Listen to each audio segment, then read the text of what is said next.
You need to ask yourself, are you ready for the journey? Are you ready for the hard work? Are you ready to make sacrifices? Running a business can be tough, so it makes sense that managing your business accounts shouldn't get in the way of what you do best. But it's easy with Sage accounting tools on your smartphone, your tablet, or your laptop. It's accounting for wherever you are on your business journey. Go to sage.co.uk/journey. Sage, accounting for the journey. You're listening to Radio Flange Goblet. Well, don't blame us. It's not like we forced you to or anything. Well, maybe we did. Just a little.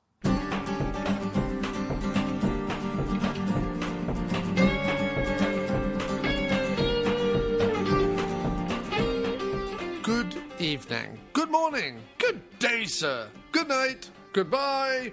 And welcome to another shiny and exceptionally classy episode of the After Movie Diner. Moustaches have been highly waxed, thighs have been heartily rubbed, and bellies have been filled to bring you this jam-packed Motern-media Shock Marathon's Charlie and Farley extravaganza. We've polished the diner puffin, we've liberally sprinkled hundreds and thousands on the ice cream of chat, and added a huge dollop of raspberry sauce that is friendship, good cheer, and our combined passion for the love, for the thrill, for the delight of, in, and for movies.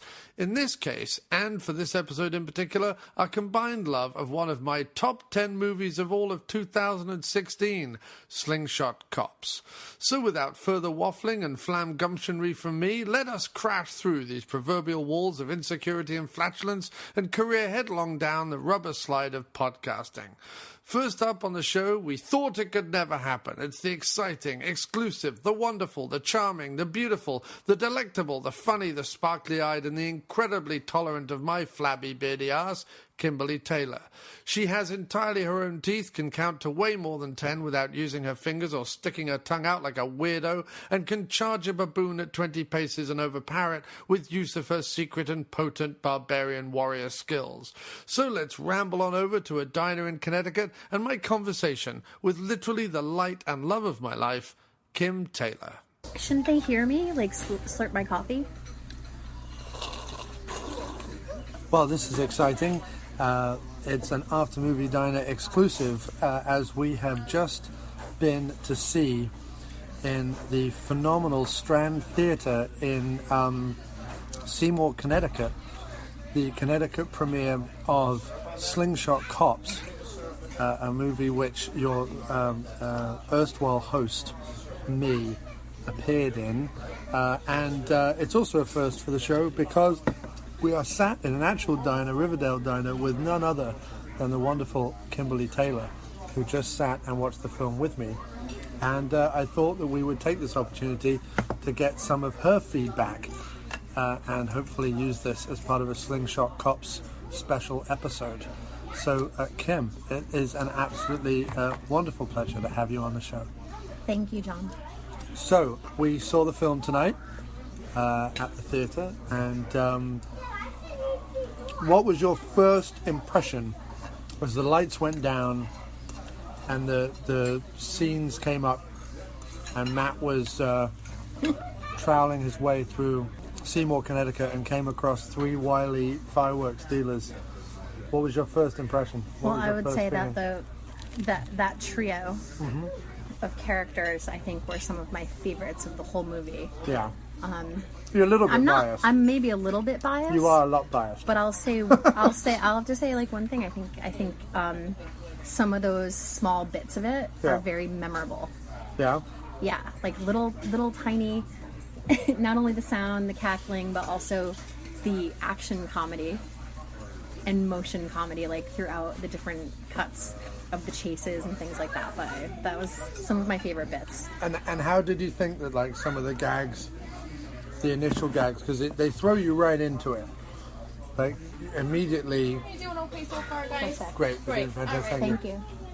You're right into the action right at the very beginning. There's kind of like a pre-credit sequence that definitely kind of sets up Matt Farley, Rusty Sinclair's bugbear throughout the movie. How did you feel like the jokes landed? How did you think like Charlie showing up with his cat food? Oh my god!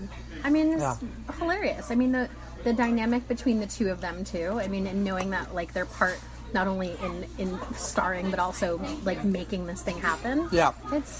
It's great fun. Like watching them work together even on screen is pretty fun. Well, what I loved about this one in particular, and this is kind of true of all of their movies, but when they set up a town, so when they, in this one, the town of Woodsville Center, the same, I mean, A, because they obviously use a lot of the same people, but secondly, they really kind of, you get a sense of the town. Like, Charlie is the same character throughout the movie. Like, he's that character, the sort of doddery, indecisive, kind of nerdish, nebbish guy throughout the film. And the fact that he reoccurs, and the fact that, like, the guys in the cupcake shop reappear, and it's not just the main characters that give you a sense of the plot, but all the subsidiary characters that are kind of giving you the world, you know what I mean, in which this movie takes place. Yeah, it has, as a movie, it has a sense of community outside of it just being in that small town. Right. You know? I don't know. It was really fun. So I found myself definitely cackling through the theater, almost embarrassed at my own laughter. I think they like that, though. They want to hear. Yeah, they want to hear it when it shows up. There are some great moments. So, some of your favorite performances, or you can name characters, and I'll fill in the blanks as to who they were. But Sure. Well, I mean, I love the commish. right, Mr. Farley, I mean, Matt's father. Matt's dad. I actually find him to be a great actor of all of them. They're like all the way throughout. He was one of my favorites. I'm happy that he was in it as much as he was. Yep. And it was great to meet him. You got to meet him at the It premiere. was really great. I have to say, I would have liked to hear a little more Jay Mayo. I would have liked Jay Mayo to have had was a he line. a sergeant? Was he a sergeant? Was it Sergeant Mayo? He was kind of a bit of Officer everything. Mayo? Officer Mayo.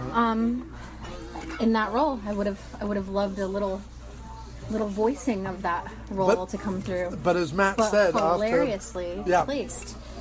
after the screening, Matt said one of his joys of watching the film over and over is Jay's reactions. Oh, God.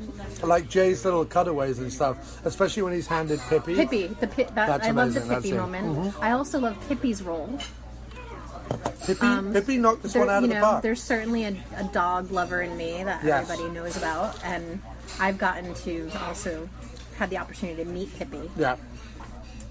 We haven't discussed this, and No. I really didn't know. And I mean, Pippi and I Right. haven't discussed this. No. But I didn't know that Pippi had such a strong role in the film, and I think it was phenomenal. She was very good in the movie. And I'm glad she, was able to come back. Indeed.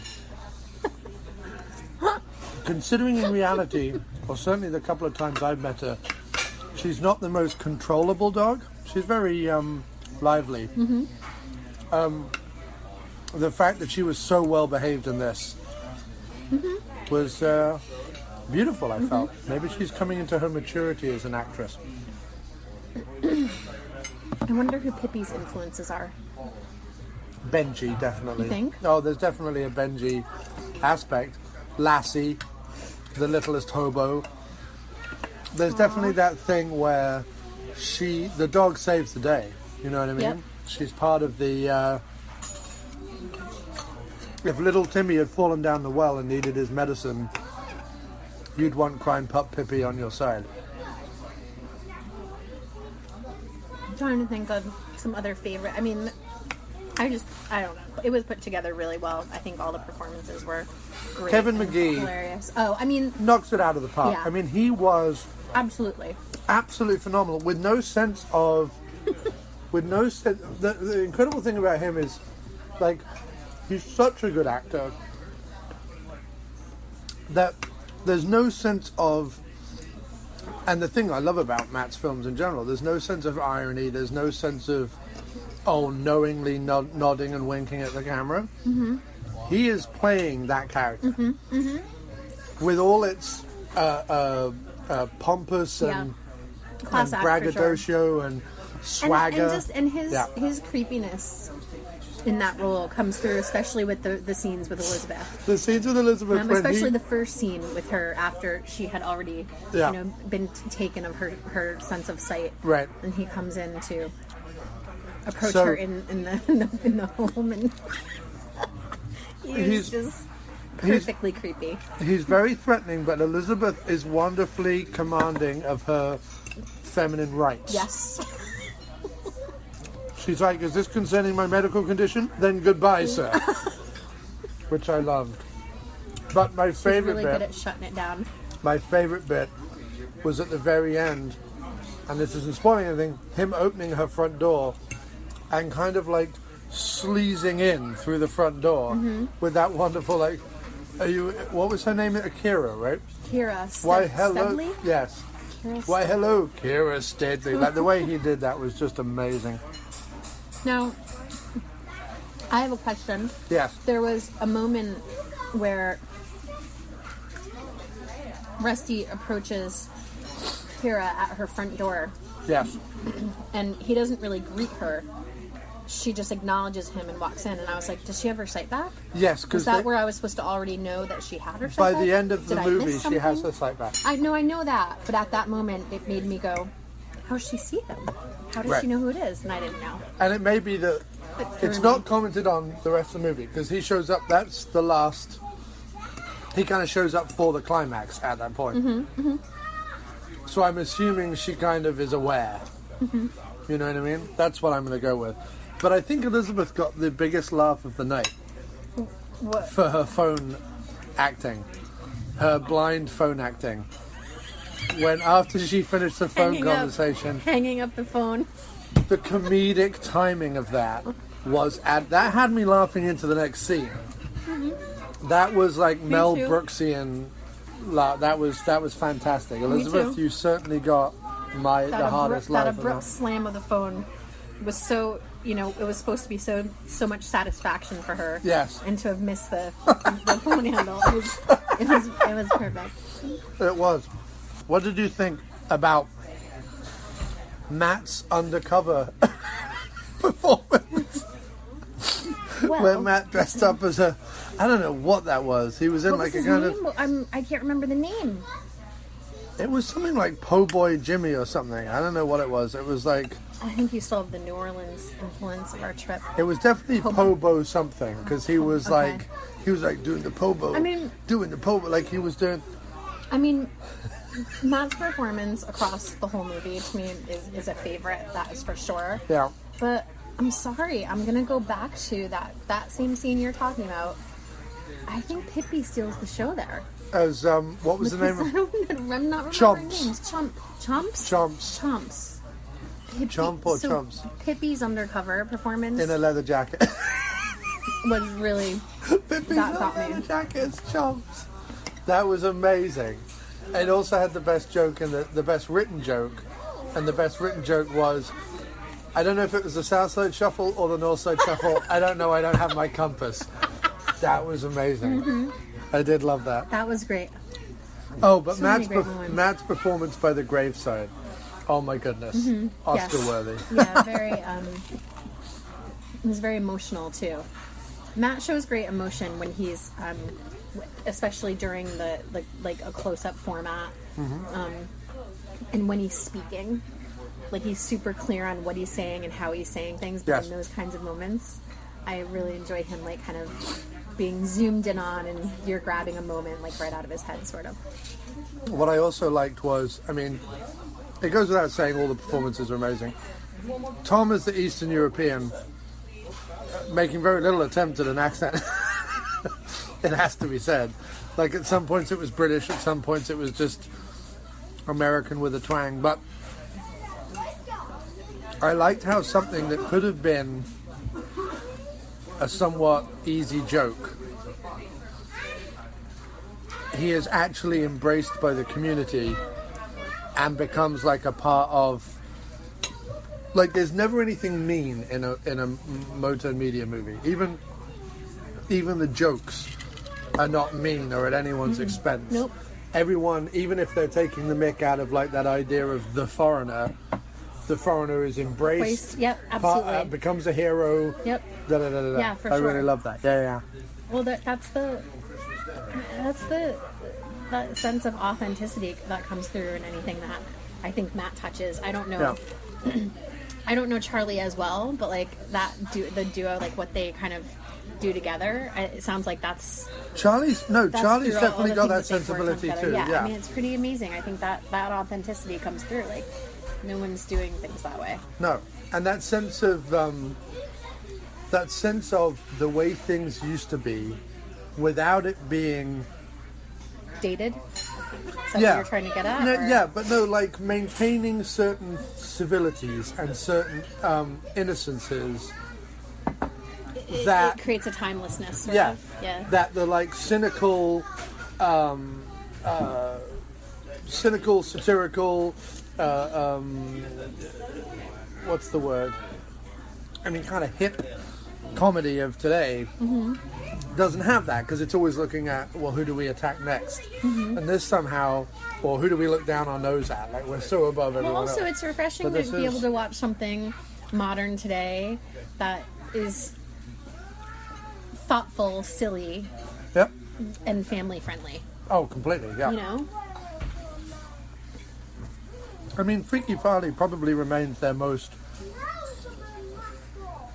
questionable material in terms of like showing it to kids, because he's a peeping Tom and whatever, but you could still totally show it to children and it wouldn't be a thing. I'm just saying, within the realm of motern-media, it's the... Is that good? Oh yeah, it's great.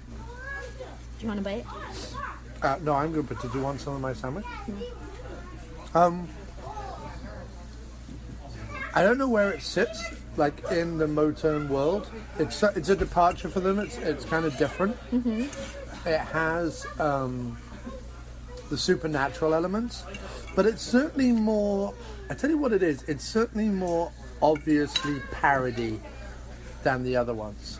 Meaning, it's definitely parodying the tropes of action buddy cop films. In a way that their other movies aren't parodying anything in the genre.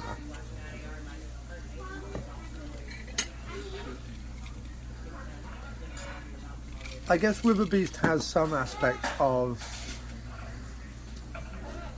parody of the like archetype characters in a monster movie, I guess. But this one has out and out kind of spoof bits in it, having having the doctor suddenly appear in the police station and have all the answers and stuff, and having the music and the training montage and all that. More coffee? Yeah, thank you. But it's good. Everyone brought their A game, I think. I love how there's really like no weapons outside of the slingshots and an explosive here and there. A firework, yeah. Yep. Yeah, really a firework, but...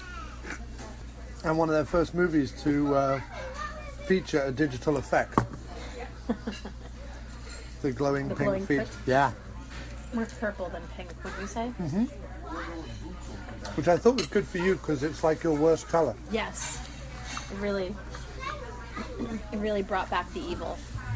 Brought the evil. Because had it been red, which is more traditional. For those that don't know, I am not a fan of the color purple, but mostly that's for things for me.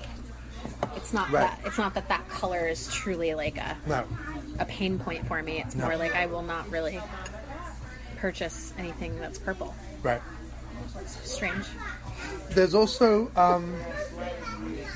this movie, more than anything, the production values. We get the scene in the arcade, the returning scenes in the cupcake shop, the sequence where the Eastern European is thrown out of town and is wandering through that amazing woodland stream. Obviously the police station and the garage, which I think photographed really nicely. I mean, had he not announced they made a note about that. Yeah, they made a mention of that prior to the screening when they, Matt and Charlie really introduced the film for the audience and made a note about where the police station was set in his garage at home.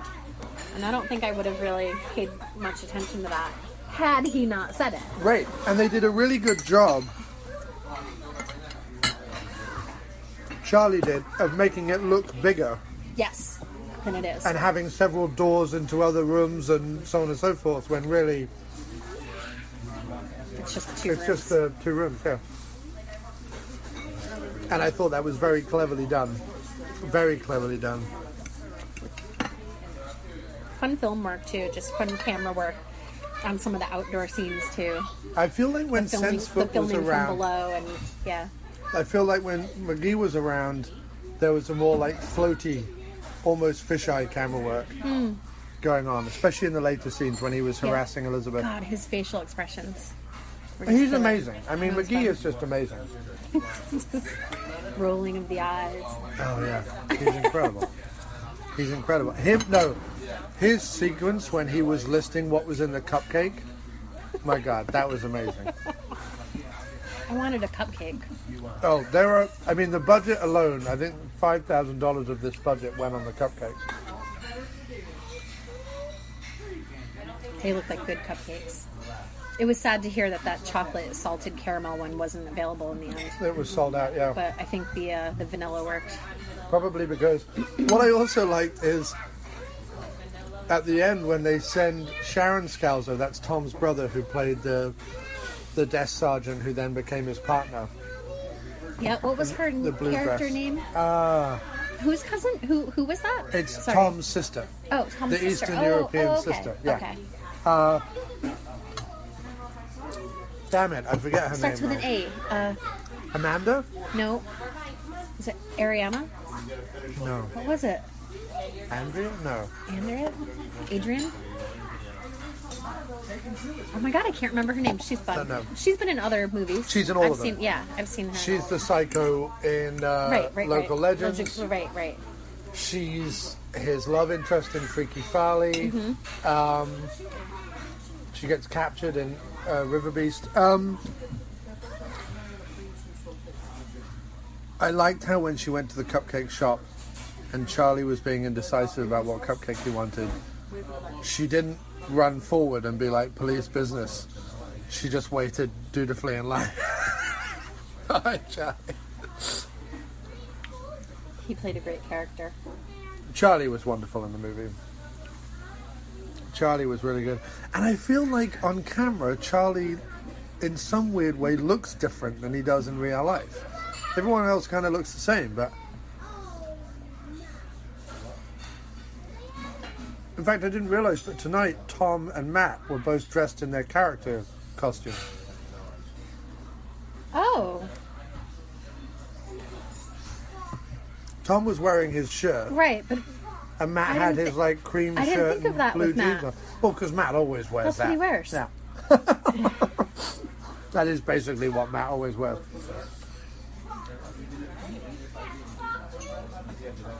I have to say the gravy was amazing. Yeah, you guys are missing out. I had a turkey avocado melt, and Kim had the meatloaf, Really good diner meatloaf. and I had disco fries. Well, Kim, thank you ever so much for your review of Slingshot Cops. Was there anything else you wanted to add? I want to see if they have cupcakes on the menu Okay. for dessert. I don't think they do, but I'm No. going to ask no matter Okay. what. No, I had a wonderful time. Best advert for that cupcake shop ever, I think, this Right? movie. Yeah. Oh, we didn't mention Jim McHugh, Matt's uncle, who played his partner, the Yep. old guy. Yep. The largest role in a motern-media movie to date. Really? Yeah, well, the joke with Jim McHugh is that they tend to have to break his lines down to like 15 different shots because he can't remember like big chunks of dialogue. But actually, I think he remember that. handled it very well. Didn't the three of you talk about that think during so. Yeah.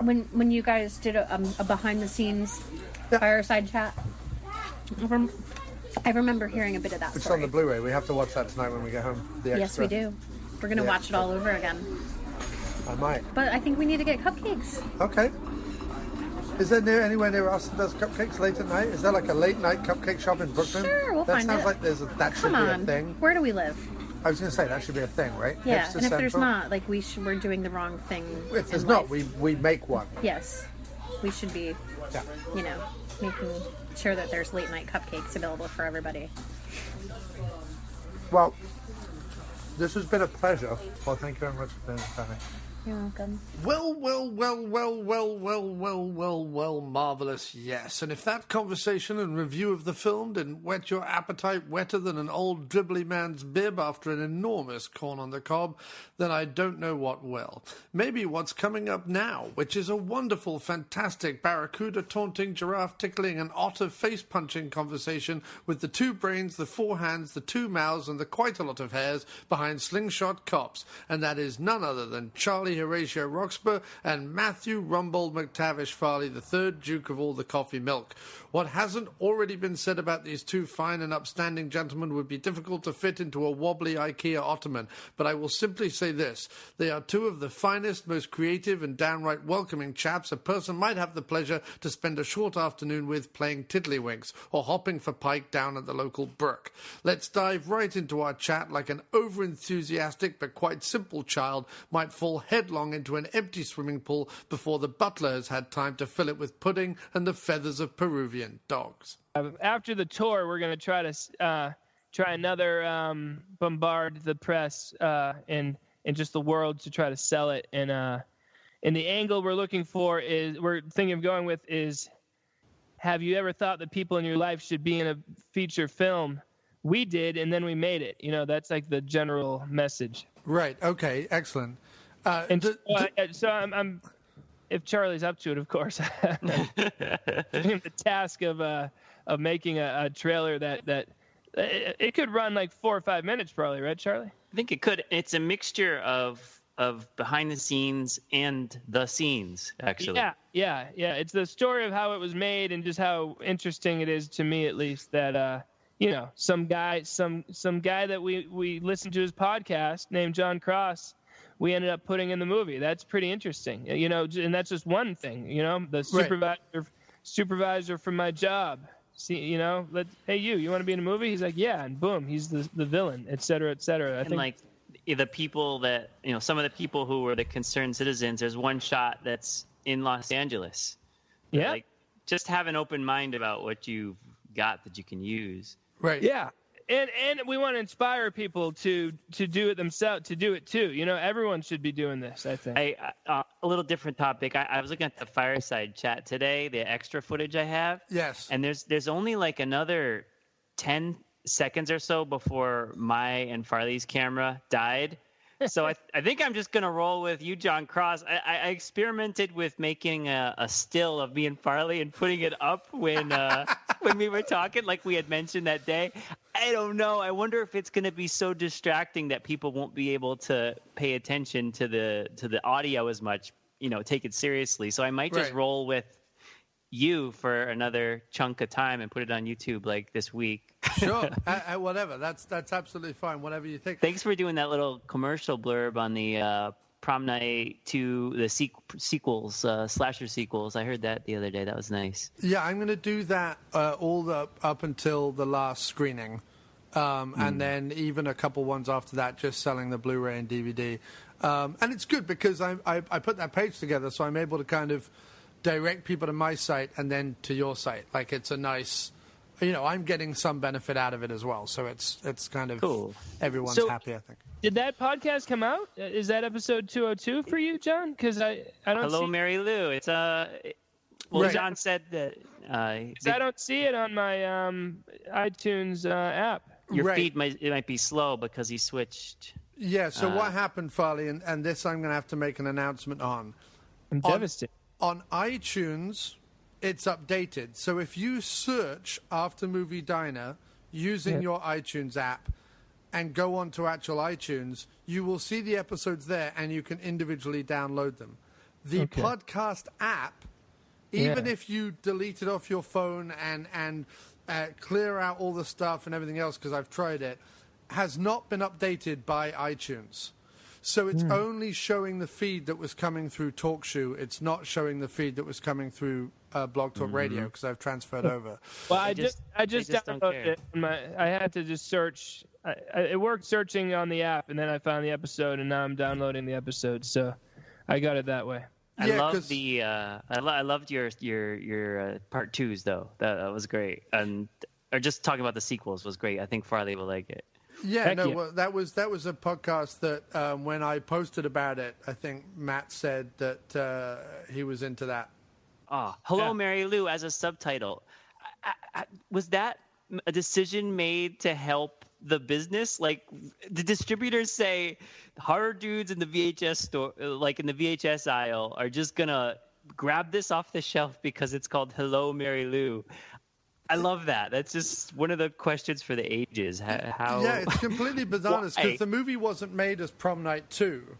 And not Yeah. only that, but it's Hello, Mary Lou, Prom Night 2. So Prom Night 2 is the Oh, yeah. subtitle. Hello, Mary Lou is technically the name of the movie. So it really doesn't make any sense at all. Unless they normally it would be Prom Night 2, Hello, Mary Lou. Yes. But they Right. must have been like, wait a minute, that doesn't make any sense. Who's Mary Lou? Why are we saying hello to her? Make it Hello, Mary Lou, Prom Night 2. That somehow works. I don't know why, but that's Yeah. how it is. And Hello, Mary Lou sounds like a total 80s, like, girls at a summer camp comedy, or I don't know, one of those, like, just one of the guys, or what, some title like that. Does not You know, have any- I believe it's a quote of a like Ricky Nelson song too, right? Oh, Is it? okay. Okay. I said, "Hello, Mary Lou, goodbye, heart, sweet Mary." Yeah, that's true. But does that? You Yeah. Does that That's what song I even was- play in the movie, though? don't know. Don't No know. heart element, but good call, Farley. I like that. Thank Yeah. you. So I don't know. I think it evokes the 50s. It evokes Americana and nostalgia. You don't really get people called Mary Lou anymore, and if you do, they don't make movies about them. Yeah, it makes me kind of want to watch the movie more, and just for celebrating that VHS era of Yes. of weird titles and weird decisions and weird box art.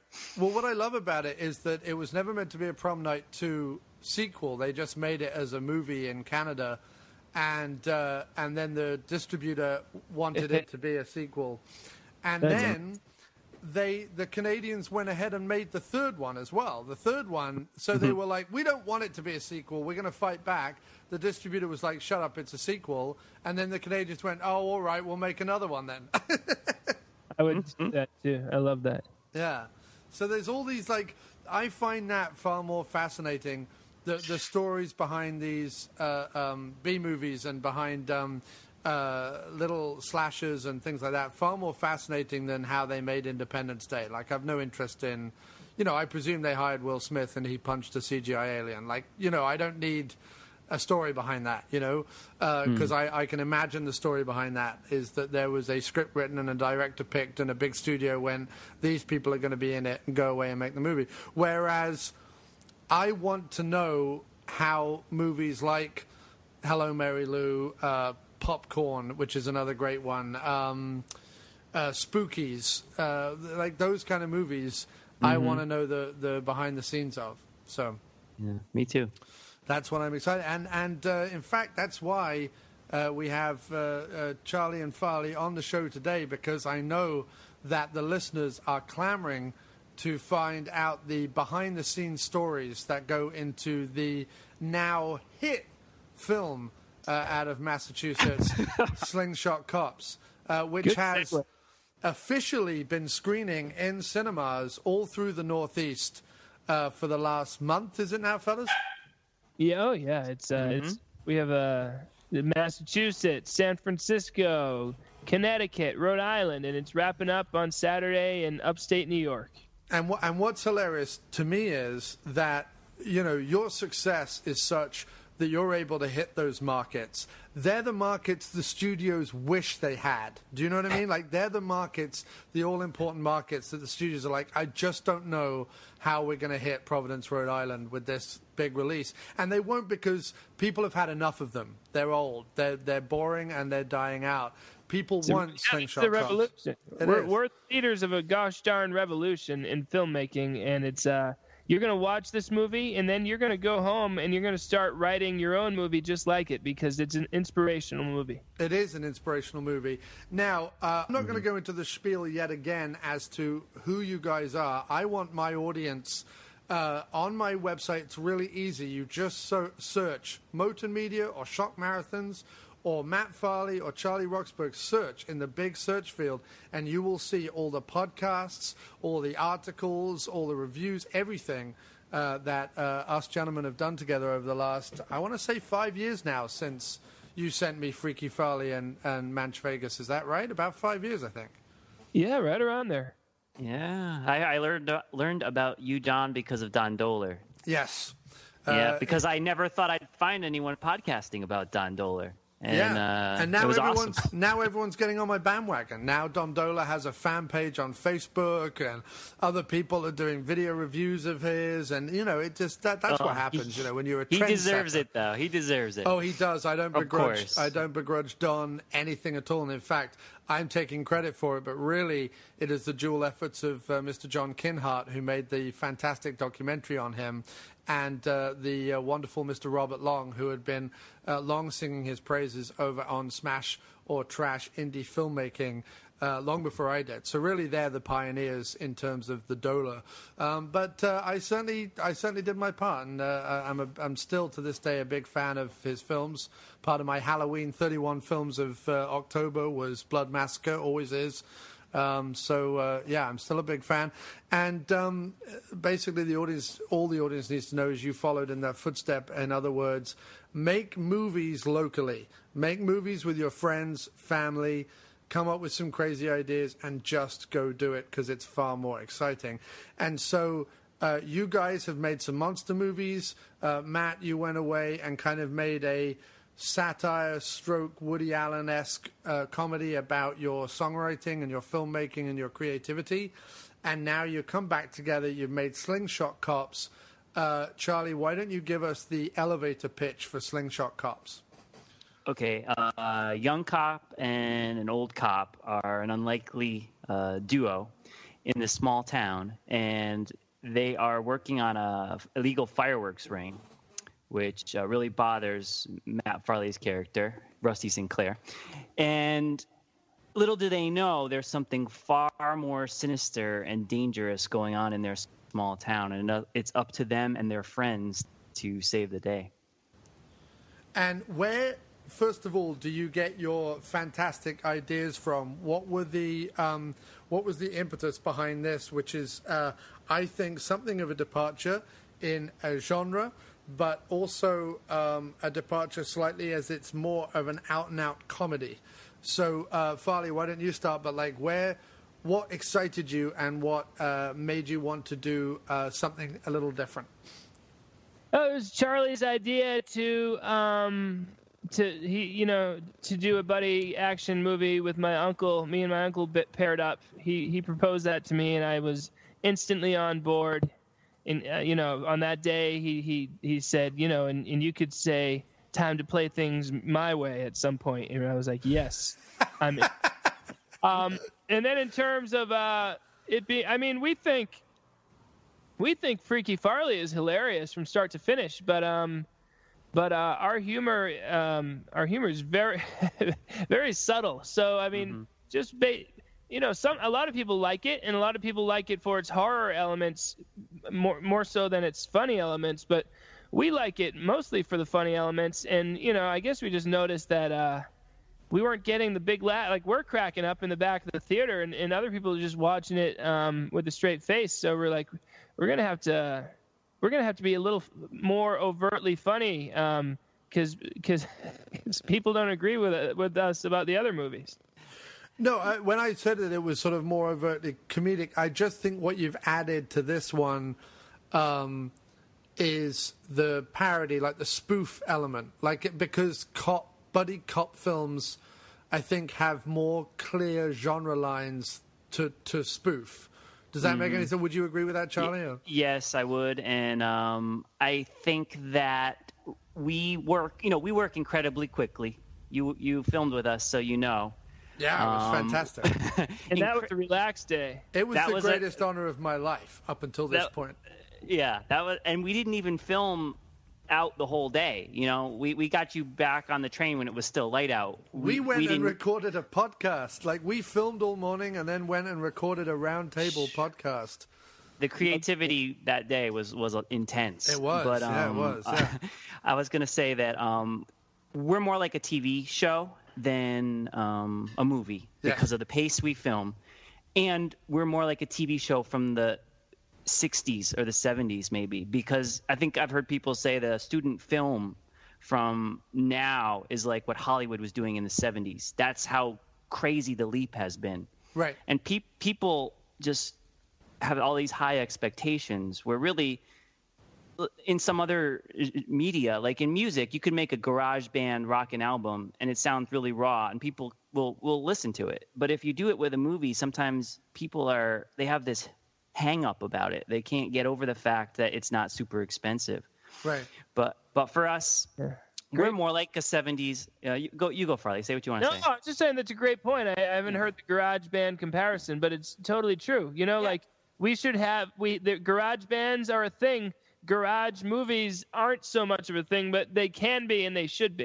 You just have to have an open mind. I agree completely, and I think that certainly, and this might sound like I'm trying to be all highfalutin or something, but I'm just talking like how I watch things in the same way to how I listen to things, and also in the same way I pick who my favorite actors are or what my favorite book is or whatever.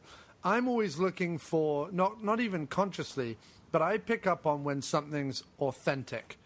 And that's the same for garage bands as it is for, the Rolling Stones or whatever, or as long as it's authentic.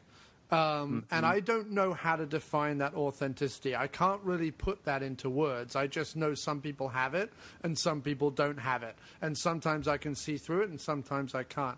And with you guys from day one, sitting down in my room to watch Freaky Farley and then immediately putting on Manch Vegas afterwards. And in fact, I think I even watched Freaky Farley a second time after Manch. Like, I think I just spent the whole day watching those two films. I was so drawn in by the fact that I couldn't quite put my finger on what it was you guys were doing, and I liked that. And I was completely charmed by the authenticity and the innocence of the kind of vibe of your films, the kind of Americana throwback vibe of your films, which all of them have. And things like production values and da-da-da-da-da, like that's never really bothered me.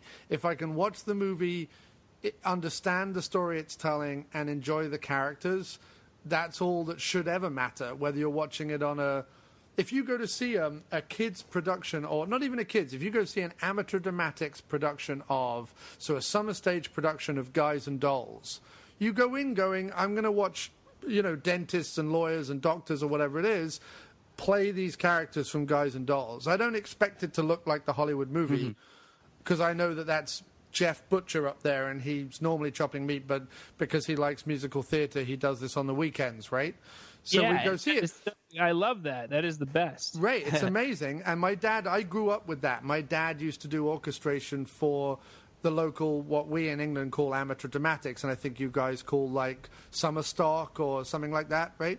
Sure. Yeah. I don't know whether that's the same thing, but it's basically people in local towns get up on stage and go, "Hey, we're going to charge your local people $10 to come in and watch us perform Annie Get Your Gun or Oklahoma or pick your musical of choice." And we go in and we go, if a line gets flubbed or if they forget a verse in a song or if the oboe is off key, people don't come out going, "Well, I thought that oboe was off key." They go, "Didn't they do a great job?" Because they're your friends and family. Well, then why don't people look at movies that way? You know what I mean? Like, movies should be looked at the same way. With production value, you can waste so many precious minutes trying to convince people that you're a real movie that you forget to just be yourself and be your own movie. Yes. And have fun. I see that all the time now because it's inexpensive to get a drone that you can fly and get these high wide shots and moving shots. So everyone's like, I can do what the big movies do. So I'm going to convince them I'm a real movie. So you've got all these shots flying around of the drone. What about your movie? Do your thing. I mean, you're trying to do second rate of what the real Hollywood movie's doing. Which is good. Hollywood movies do their thing, but do your thing. Yes. Just trying to spend all this time convincing. It's like in the 90s, they wanted to convince people that they had a good lighting and a good set. So they put the spinning exhaust fan with the light coming through it and the smoke. Yes. And it's like, this means that we're a real movie. We've got the fan, we got the smoke. And it turns out completely dated the movie and didn't really do much for it even at the time. It's just, you know, you're just filling what you think you're supposed to do. I think the ones I object to the most are the post-Grindhouse, when Tarantino and Rodriguez did those Grindhouse movies. And so there was a rash of independent movies after, like, Hobo with a Shotgun and stuff, where it was like, we'll put a nun on a motorbike with her breasts hanging out and a shotgun and a chainsaw, and she's going to fight an alien on top of a truck in the middle. And I'm like, all right, look. just because Robert Rodriguez did it doesn't mean that you can do it with the same kind of success, you know. We're in the 70s. Like, that's so far past what we're even thinking about. Right. I think 70s TV movies, and with this cop thing, there's this show called McMillan and Wife, which was a 70s, like, very light, and the pilot of that has an amazing chase scene, which is a little bit of an influence on your scene, John, and Farley chasing you. Right. With really funny inserts of Rock Hudson and a stunt double, and it involves like a 10-speed bike through the hills of San Francisco, and it's awesome. Yeah. It is by turns exciting, completely fake, funny, all that stuff mixed in one, and I really like it. And I think what's lost on some people is the delight in seeing something that doesn't look that real, but is just done completely in camera. Yes.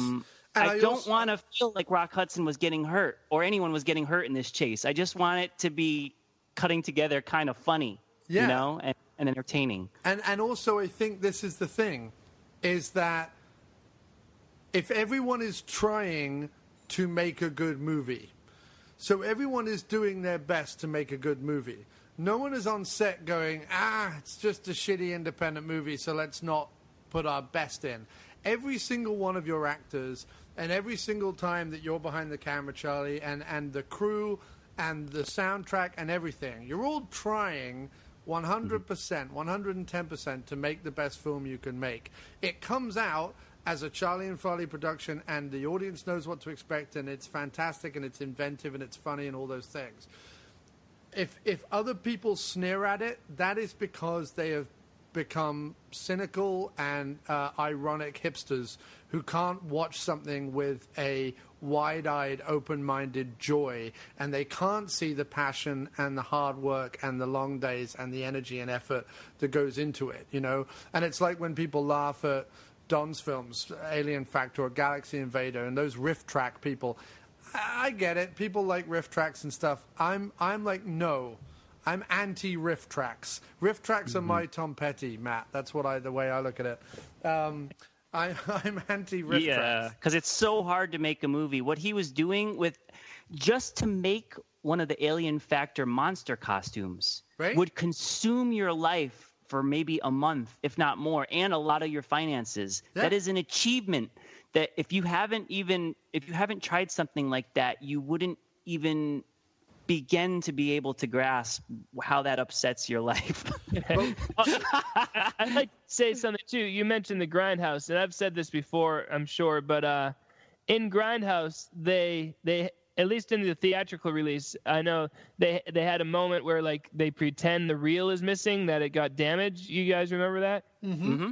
Yeah, and like when I was watching it, I was like, well, they should have just filmed it the way we did it, and then and also they had like fake damage, like fake film damage throughout the movie. You know, like they digitally damaged the picture. Yeah, and it's instead of spending money to digitally damage it and then inserting a fake missing reel, they should have just made the movie the way we make our movies and tried as hard as they can, and it would have ended up happening. They would end up losing a reel, and they would end up with damaged film, and it would be so much more charming than faking it in post. Oh yeah, completely, 100%. I think they shouldn't have touched digital to really do that authentically. Tribute. Yeah, we were doing a real Grindhouse tribute when those guys, they're great. I'm sorry, I don't mean. But they are good too. But it just because we've made movies, so I don't want to. Anybody who's made a movie, I'm so appreciative of their work. Of course, it it should have been a lot more of all. Well, Tarantino's was mostly in camera stuff. I think almost all those chase scenes are amazing, and I can't discount that. But yeah, but he also spends 2/3 of that movie circling a table full of people saying absolutely nothing of any interest to anybody. Yeah, but at least there's no digital. That sometimes to me is preferable than seeing a lot of digital like explosions and stuff. Oh no, at least no one's fighting a 500-story Tyrannosaurus Rex or something. No, I completely agree. But so anyway, so the listeners know, like, you guys' films, they're authentic, they're homemade. You put your family and friends in the films. So.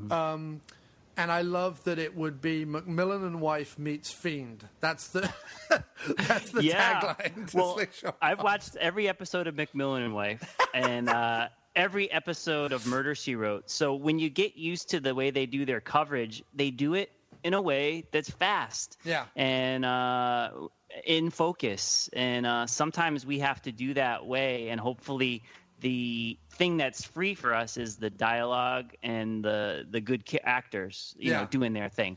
So what's the dynamic when you two guys, either on Skype or in person, sit down and write it? Because I know you guys co-write stuff. What's the dynamic? Farley, you start off, mate. What's the dynamic of the screenwriting duo? It used to be that we would brainstorm together for the first... for Freaky Farley and Manch Vegas and River Beast, we'd brainstorm together, get a general the general idea down. Then I would write the first draft and send it to him, and then he would write the second draft and send it back to me, and then together we'd fine-tune it. And then now with Slingshot Cops, we just, rather than me doing a draft and him doing a draft, we would get on Skype for an hour every week when Charlie was living in L.A., and just with a Google Doc, we'd have Skype open and a Google Doc, and we'd just, type out each line as we were discussing it, and that's the best method by far, for sure. We finish each other's sentences when we're typing. I mean, it's all over the place. It's like madness for an hour of he could change my words, I'll change his words a little bit, and then you finish that guy's line at the bottom while my cursor's at the top of the screen typing the other guy's line, and then we try to leave off at a point where we're like, okay, that'll be an exciting, fun place to pick up. And next week, I think the big inspiration that because a lot of people who listen to this show and a lot of our friends, equally do kind of creative things. But the thing that I'm always inspired by you guys is that you put it down on paper and then you put it down on film. Like, you actually go ahead and do it. I know that sounds, people go, well, of course, but that's putting it down on paper is the hardest part for me anyway, to think about. Like the things that I've done where I'm filming or I'm acting or whatever. Yeah, that's a lot of hours, and it's a lot of walking around. It's a lot of corralling people in the place and, endlessly shooting and stuff. But the actual creative part that's the hardest is actually sort of putting it down on a blank piece of paper. And the fact that the two of you are able to sit there for an hour on Skype and kind of, throw something at the wall until it sticks kind of thing is very inspirational.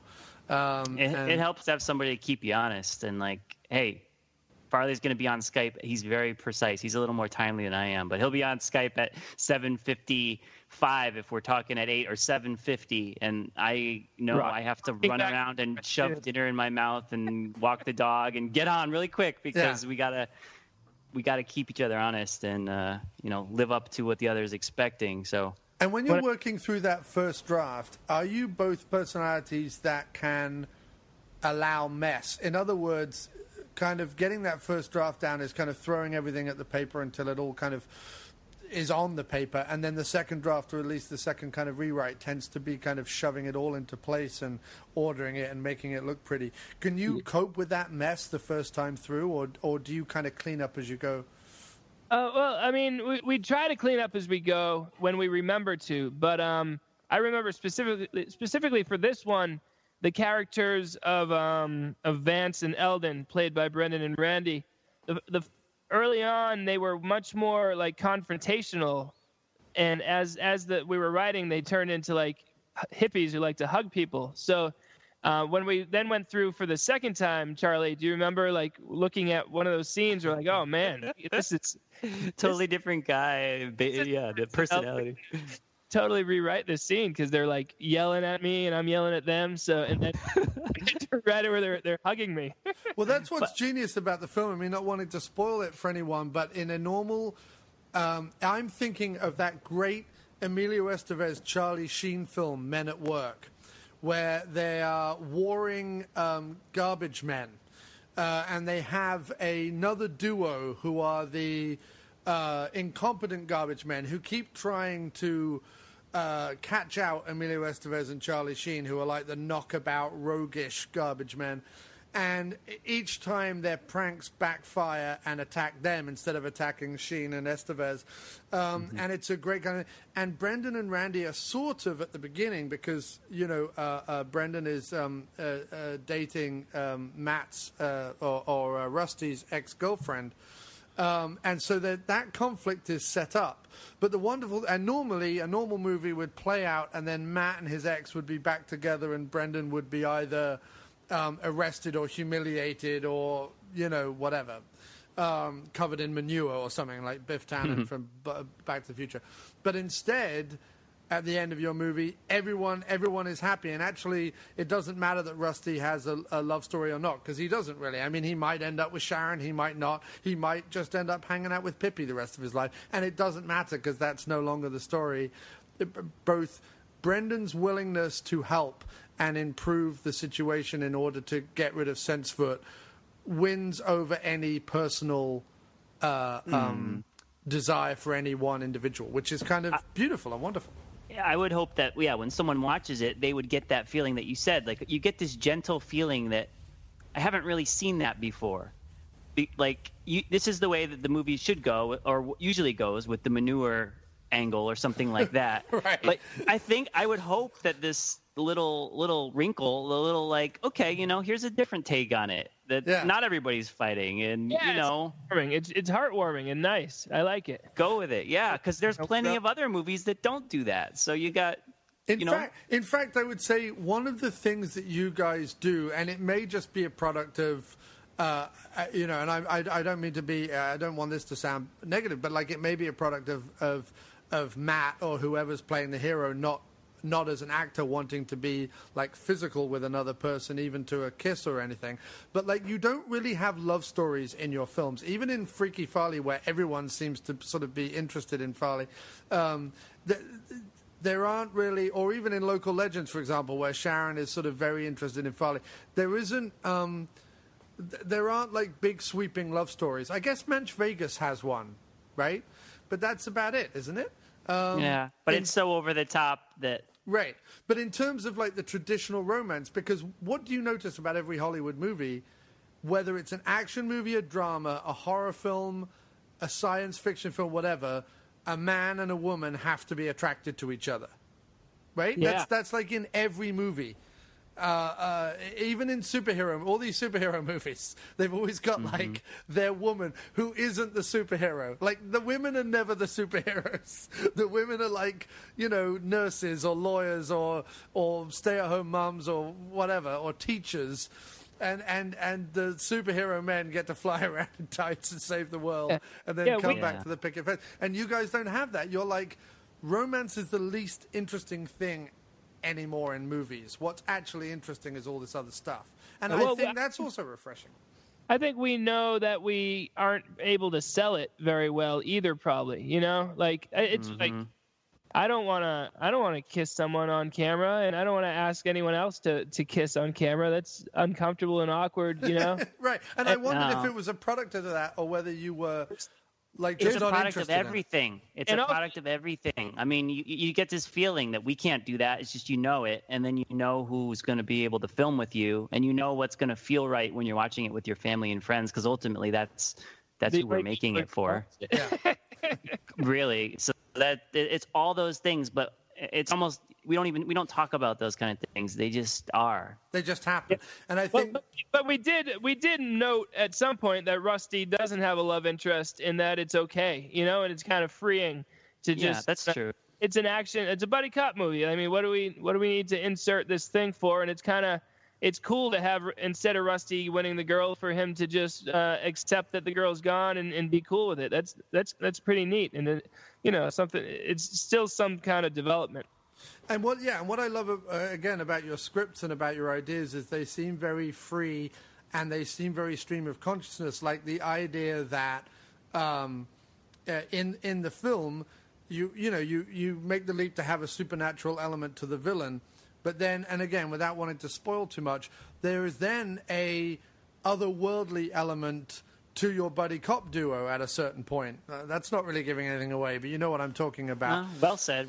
And you sort of just go with it. You're just like, well, this is going to happen, and this is how it is, and there's no sort of real big explanation of it. You don't delve into anything that would be conflicting for people of different faiths, let's just say, and you just put stuff out there where you're like, well, it's sort of like a Christmas story, or like something you would just see on TV and just take for granted. You know what I mean? Like, yeah, and I kind of love that about it. If it's not fun, it really, we try to let it not make the cut, And really, when I say that, I just mean even in the writing. We would think of that like a year before we started filming, because we don't end up with a lot of extra footage or anything. So it would just be through that process of talking about it back and forth. At any moment, Farley could email me, I could email him with something that we're going to film 2 or 3 years from then. And it just goes into the back burner. And we were doing it yesterday. Well, before the premiere, we were popping ideas back and forth from the next movie, and just talking about what ideas are currently just not sitting right with us, and ways we can. It's just this weird feeling you get that it's not right yet, and then we just have to keep talking and talking. And usually on a long walk is the best, but that's where, if we could do more long walks, there would be a lot more movies. I mean, we can't really film them if we also made money on the movies, but. Well, that's the thing. And the next one is going to be Hootenanny Hideout. Is that what it's called, or are we not announcing that yet? I can cut that out. Horror at the Hootenanny Hideaway. Nice. I love that. That's got a great... You should... you really need to, I think, put the word massacre in that title somewhere. We talked about the title a lot. I have sort of a pet interest in young investigators' mysteries. Right. Like the Hardy Boys, and there's this other one called the Three Investigators. Oh, I used to read those too, right? What's that, Matt? Hardy Boys, yeah, all those things. I have a pet interest in all those. What about Harrington House, right, Charlie? Harrington House? The Haunting at Harrington House. Yeah, there's always a beautiful. It's like something in the Whispering Cave, or the Screeching Owl. It's the haunted at the way the Hootenanny Hideaway. It's just like those kind of titles. Yeah, no, I understand. I just think I would. I have a thing about, because I see horror at the Hootenanny Hideout, right? Hideaway. Horror at the Hootenanny Hideaway as like a VHS cover, because I see all your movies as like VHS covers, but this one, it's like Terror at 10 Killer. At 10 Killer. That's the right. This one has a particular, more than any of the others. This one has. Oh well, no, don't let the River Beast get you. That has like a good VHS-y feel to it. But like, the horror at Hootenanny Hideaway massacre. Like if it just had, it needs that, because they would stick on VHS things, because I did that article about movies with the word massacre in the title, which I'm fascinated by.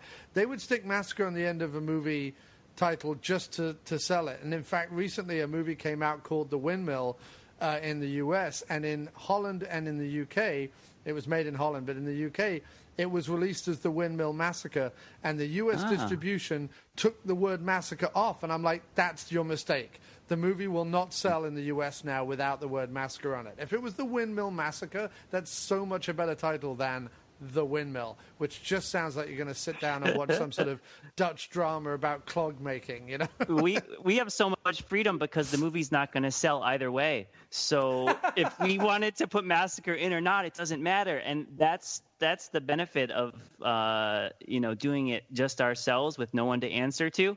If we want to, we do it. If not, no. I mean, there's no distributor.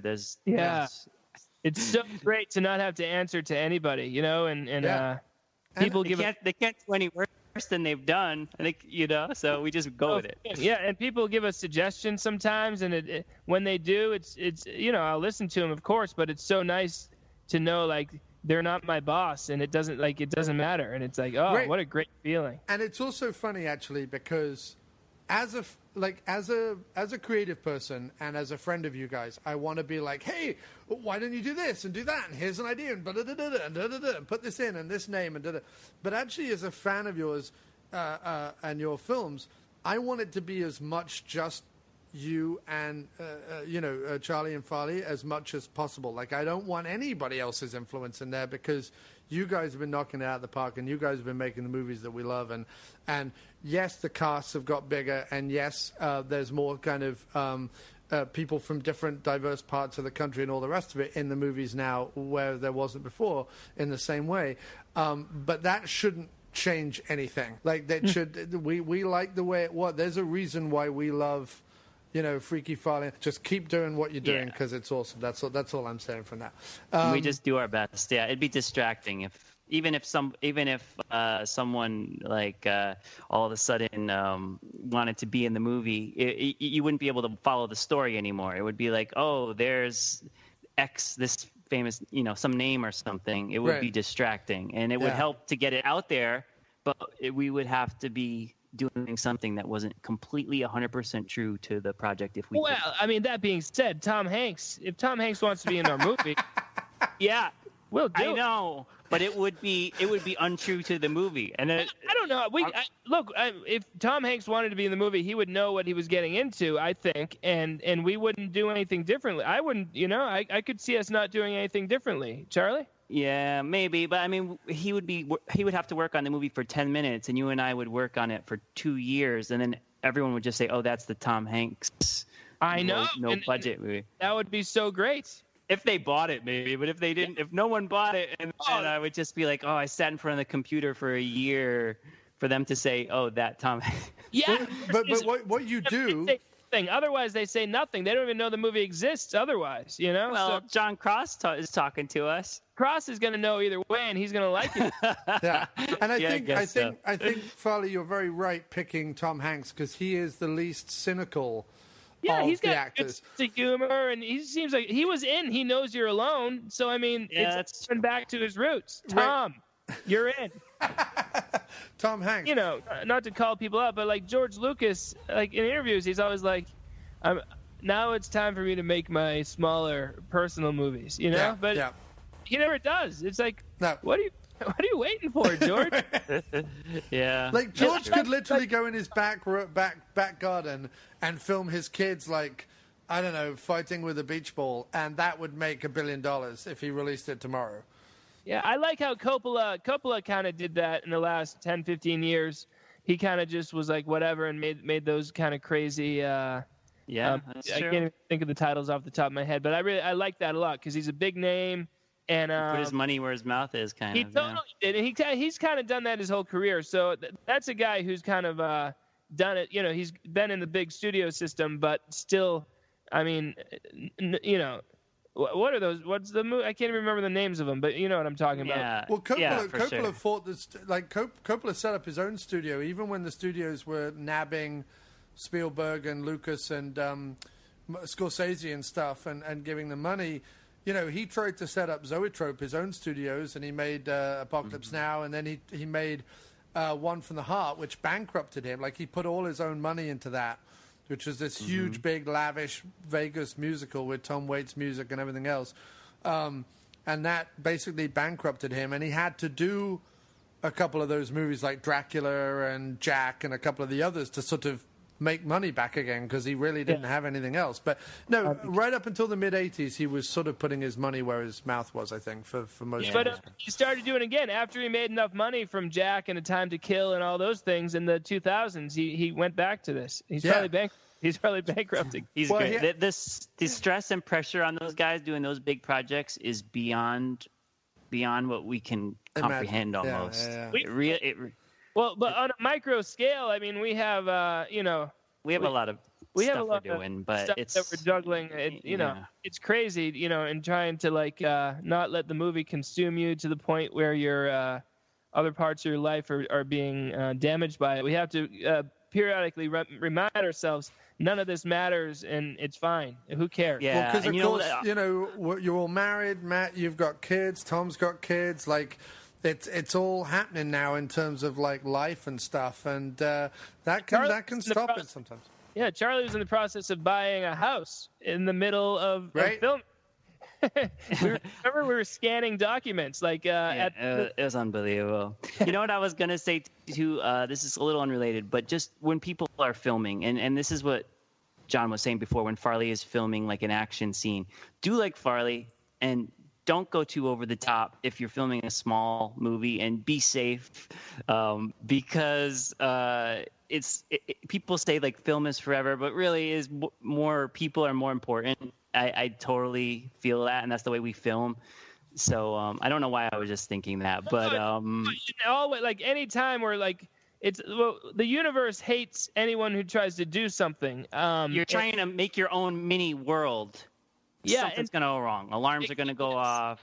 Everything will go wrong. Except that, of course, you look at something like The Evil Dead, and the story behind the making of the movie is almost as iconic, if not more so, than the movie itself. So the people who were hurt, the makeup effects that like took people's eyebrows off, and almost scratched people's retinas with the thick contact lenses, and having to build that cabin from scratch and scrape off the manure from the cabin floor, and people having to sleep in the cabin overnight because people were looting and stealing their tools, and like all that kind of stuff.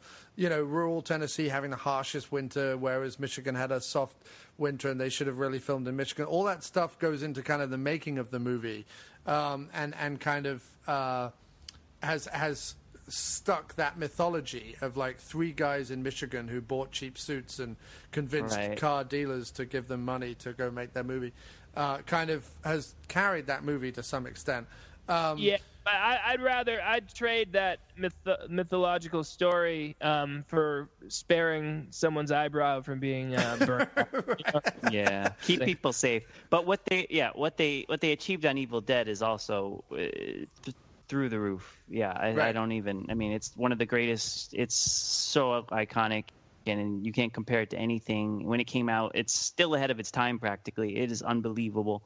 The technical quality, and it also you put it like, in other words, for the way you make movies, the effort and the time and the energy you guys put in is not in those things like stunts and makeup effects and all that kind of stuff.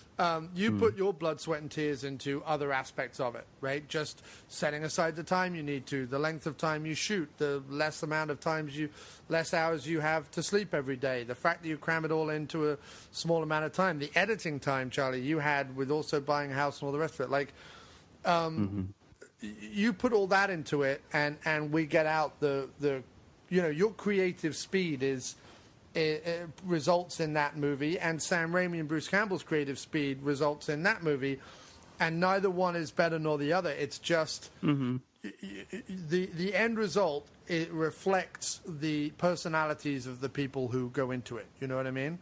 And Sam Raimi, by all accounts, beats the hell out of people. That's kind of his sense of humor and his work ethic. And that's not you guys. Like I've always said, like, innocence is a word that I use about your movies, because I don't think you have that respect for humanity, you have that respect for actors, you have that respect for like the shooting environment and things like that, and then that leads to a friendlier, sweeter, more unifying film. It's not harsh, it's not angry, it's not aggressive. And everyone who's in the movie is doing it for free. Maybe we're giving them a little gas money, or we're feeding them, we're giving them a meal. But, I mean, they're doing us a huge favor, and it's like always be grateful that they're doing it, and always be happy with whatever they do, whatever their performance is perfect, and it's wonderful, And even if it's not how we wrote it, it's like, well, it's good in a different way, and frankly, we're in no position to expect anything other than what we get, and it's a fun thing to do when you write a script for years, and then it's a roll of the dice. Just the people are going to bring to it whatever they bring, and we just take it, and it's kind of fun to just leave that up to chance. Yeah, completely, definitely, I agree. So I was going to say, though, let us, in the last few minutes here, let's try and build a mythology behind the making of this movie, and talk about behind the scenes a little bit. Let's talk about, we talked about your writing and your intentions and your creativity and so on, but what are your memories, I guess, your 3 or 4 key either funny and or negative memories of the actual shooting? Charlie, you go first. Okay, well, I'm going to talk about just the first day of filming with you and Jim Wallace. So we have Farley driving down from Massachusetts, car full of stuff. And when you're going to film, you better have your list together, because if you forget it, you're in big trouble. And we have no one who is doing any other departments. There's no props, there's no special effects people, there's no makeup, there's no script supervisor, there's nothing. So Farley's doing like 10 jobs, I'm doing 10 jobs roughly, or we're each doing all of them. But so he's driving down from Massachusetts. You guys are coming up on the train from New York. We've got Kyle coming from a nearby town. We have 3 other extras who live in, I think, various cities, but have a Connecticut connection coming together. We have Derek coming on a train, has to do a transfer. He's coming all the way to small town Seymour on the train. All these elements were just kicked off by us, writing this buddy cop movie and saying we're filming this scene in Seymour. So we show up on the street unannounced into an alley. That's a working alley where a hobo could hang out if he were so inclined. Yeah. And life is just going on there. We just set up a tripod and we say, okay, Farley, you're walking here. All you guys who came from all over and all your different cities, your background actors going here, and go. And then we just kept filming, angles, and went. But I just like that aspect of all these people coming together, descending on this little Main Street town, busting out all of our shots. Yeah. And that was our day. So that was a good one. That was a good memory of a lot of things actually went right that day. It didn't rain. We didn't get yelled at. No, there was one guy poked his face out of the back of the shop or something and said, what are you guys doing or whatever? And we said, oh, we're filming. And he was like, great, no worries. And then there was the heat, that damnable heat, and me having to apply massive amounts of sun cream because I'm, my skin is practically translucent and European. I'm with you. And the sun was creeping overhead, so the shadow in the alley was changing. And we didn't have, like a real movie, they would have some silks or something up there to diffuse everything, but we just have the little handheld one. So yeah. Only the actor's immediate face and shoulders gets the sun knocked off them. But that was a cool day. And we had to keep, we would do our lines, 2 or 3 lines, and then I would step into the shade. And I would only go in the sun and deal with the sun, which was, this alleyway was probably wide enough that I could put my hand on both sides, but not much wider than that. Like, it really wasn't. It's about a 2person width standing. Oh, yeah. A ninja could scale up that if he were so inclined. Definitely. And today that we're recording this is Ninja Day. So apparently it's International Day of the Ninja today. So, and I was you were an action star in that movie too, because not only were you hot, but you, Kyle, and Jim had to run, and you had to run across the street, you had to run up the stairs and over this bridge, and when we were filming that, I was on the sidewalk looking at the camera, and I just thought, this is cool. This is seeing you do your kind of walk, and Kyle reaches out and half taps a truck that's going by, and just I don't know, just right there. It was a wide shot, and you guys all coordinated. It was a good memory. Yeah, well, I had chosen my idiocy was such that I had chosen to do a run that was also comedic, which actually takes a lot more effort than just running. So that was bad. I'm also wearing all denims, which is not a breathable fabric. And secondly, in my brain, I'm still 16 because I made all my kind of like knockabout movies, filming with friends in backyards, doing stupid stunts, rolling off the hoods of cars and, jumping down into lakes and things like that when I was about 16 to 22. Like, that was my prime. And I still have in the back of my head of like, oh, I can still do those things. Like, it's fine. That's magic. I'm still that's made a magic there. Right. But what it meant was, and I remember this more the second time we shot when I came back and did that one chase sequence, the montage in the middle, is that getting to the top of those, with the best will in the world, getting to the top of those stairs on the bridge that crosses the train tracks and sitting with Farley and going, yeah, I can't do that again. Like, if he wants us to do that again, I'm not sure that I can physically, do it, because I was bounding up those stairs. And Farley and I sat there in the dappled shade from the tree, and were both breathing. Well, I was certainly breathing heavily and feeling the effects. Oh, I got a photo of you guys doing that. Maybe I'll share that with you. I don't know if I gave that to you. So Farley, I got a photo of you two sitting there. We do, yeah. Do you have a memory, Farley, of shooting it, or any particular thing that you're either pleased about or just something that sticks in the memory? Yeah. Well, first, adding to what Charlie said. It's pretty cool. The lesson of that day of filming is, like, if you want to do something, you just do it. You pick the date that it's going to happen, and you recruit the people, and you tell them to meet you there, and you show up with your equipment, and you just do it. And well, the real miracle that day was that every one of them showed up too. That's a rare moment that everyone who said they'd be there was there, and everyone was gung ho and happy. It was pretty magical. Beyond that, Charlie and I, before filming, he shows up with his truck so that we could go to a secondhand store and buy a bunch of old desks. That was fun, just walking through all these old furniture, this giant warehouse, and we're just picking out random stuff. Like, all right, that's a sewing table, but it could pass as a policeman's desk, probably, right? Yeah. Yeah, a sewing table is cheaper than a desk, it turns out. So that's why Rusty Sinclair has this really weird desk. And and turning the garage into a police station, and just realizing how with each time we added a new element to that set, it just made the rest of the set stick out even more for not having any elements, and it was a lot of work. And we barely dressed that set, but we ran into it the whole time, just like we do with the actors. Like, all right, we'll do the best we can until we reach the date when we said we'd start filming, and then we just have to start filming because we said we would. And otherwise, you would spend 3 years decorating the set, and you'd never have a movie, So we make these deadlines and we just do it. And then actual filming, it was just, the hardest day by far was a Sunday of Columbus weekend, and we had 10 to 15 people in my house. It's all the backyard scenes in the grand finale were filmed that day.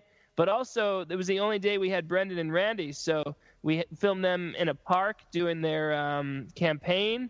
Then we brought them back to the house. We filmed them in the living room. We filmed in the backyard. Then after we were finished with everybody in the backyard, we kept them around to do stuff in the garage and more stuff in the living room. And it was a very ambitious day. Just did so many people around, trying to keep everybody fed and happy, and keep everyone's schedules together. McGee had to, in his contract, he had to be home in time to see the Patriots game at 4 p.m. So here we are doing the movie that we've been years preparing for. We write him a script. He gets to be a superstar actor, and he's like, well, I got to leave by 3:20 because kickoff is 4:25, and it takes an hour. So, it's hilarious and crazy and intense. And I think that day took several years off our lives, but it was a good accomplishment. But it also shows, I was going to use the comparison, something like Brendan and Randy showing up to do a day's work. First of all, that's awesome of them. I mean, that's amazing. They came all the way over from California to do that. That's just incredible. But on top of that, you used them so judiciously. You really did. When you watch the film, you won't believe, the audience won't believe that they did that all in one day. And you did what I like to call Donald Pleasencing, which is, I read recently that Donald Pleasence, on all the Halloween movies that he's in, only ever shot for 3 days. So they only ever filmed him for 3 days because they weren't paying him anything. I think on the first Halloween movie, like he made, a few thousand or whatever. Like Carpenter didn't have a lot of money on that first one, and he only came in for 3 days. But you think of Halloween and you think of Pleasence being throughout the film because they use him so judiciously. Like 10, 15 minutes don't go by without you cutting back to Pleasence doing something, because at the time, now Jamie Lee Curtis is now the draw, but like obviously back then Pleasence was the name, to everyone in horror. Donald Pleasence was like one of those, he wasn't quite Hammer horror, but he was of that British kind of thing, because Christopher Lee was going to play the part and then Pleasence took it in the end. So, and what you did with Brendan and Randy was exactly the same. Like I watched that film and those characters are throughout, they're in it as much as McGee and Milhouse G are almost, and certainly as much as your character is, Charlie, and they really fit into the film, and the way you judiciously put them together in throughout the movie really sells their characters, really sells their part in the film, and I thought they were fantastic in it. And the other comment I had to make was, I know, you said, like, it's just the garage, and we just painted it, and we did what we did. The police station looks amazing. Like, for an independent movie, the police station looks amazing. Like, you have 2 whole full rooms, and you can film it from lots of different angles and lots of different desks, and everyone knows where everything is, and you don't film it in such a way that the space gets muddled, because, like, people don't know, but, like, if you cross the line or if you put the camera in a wrong place during a scene, you can muddle the space in the audience's mind. Well, with a very small space, like just a garage working as a studio, you covered that and did coverage for that, and even when you had to like cut in the Brendan and Randy footage with Elizabeth, that's obviously filmed on a separate occasion, that it all matched, it all fit, it was all fantastic. You did really great work with both those things. So even if it took years off your life, deal with it.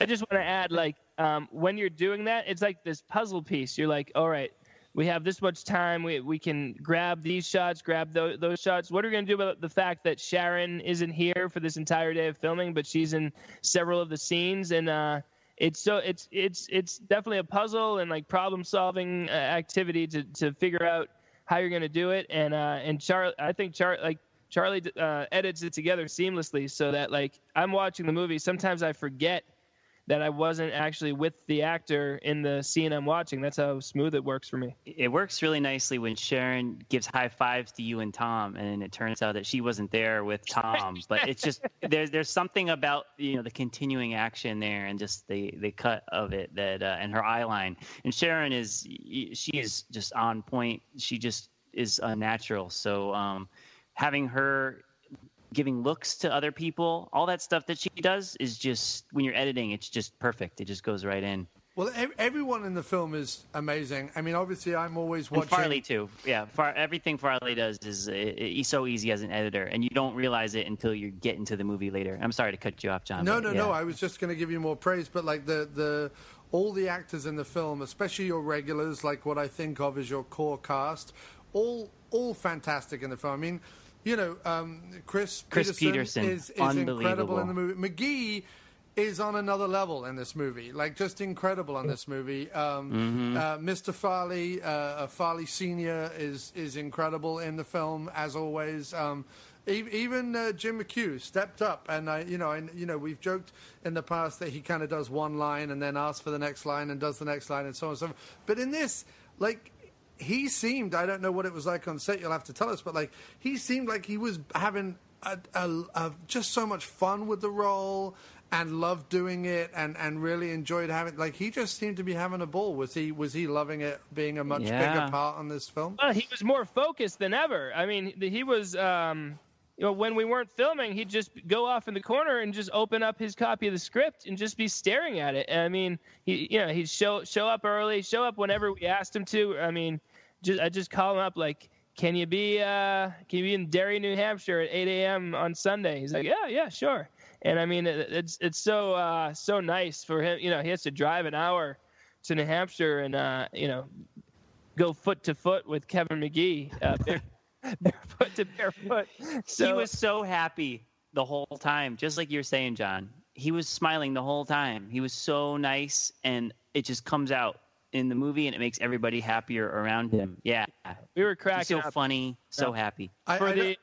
The surprise scenes at the end where the supernatural element comes in, I was in tears laughing so hard with him delivering some of those lines. He's amazing. He's incredible. And his scene better than the angels in heaven. I love that moment. His scene with Pippi in that scenario. Let's just say, just tremendous. I mean, it's everyone brought their A game to that. I mean, they always do, but this one felt really, certainly in the performances, felt really strong and really great, and we really loved that. And little things like when McHugh faces off with McGee. I don't know if I may have cheered in the screening. I wasn't trying to do too much noise in the screening because I just wanted to be respectful. But that bit where he uses his slingshot to hit the pot and it hits McGee on the head, I wanted to stand up and applaud at that point.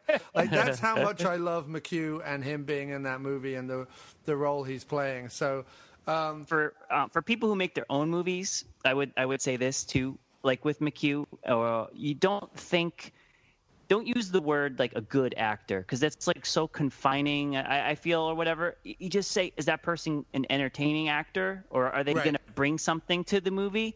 And that's kind of the people that we think of. If you meet somebody and you're like, oh, that person could be an entertaining actor. They're going to deliver some entertainment on the screen. It's not, I don't want to necessarily even always see someone who's a good actor, because some of the emotions that a good actor brings are too much for everything else that's going on. And also they're too much for a light entertainment that's meant to be diverting. Because Farley and I work so hard to make a diverting entertainment for our family and friends that ages 5 to 100 can watch. And you don't want to overwhelm them. If someone can do really sad crying scene, that would totally take the movie off the rails because it's too much of a quote-unquote good acting.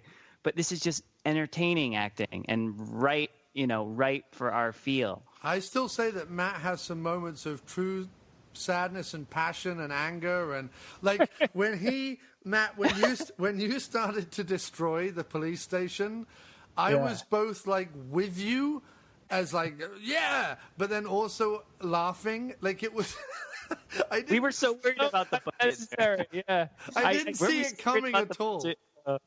We kind of foolishly destruction. Yeah, and we foolishly did it.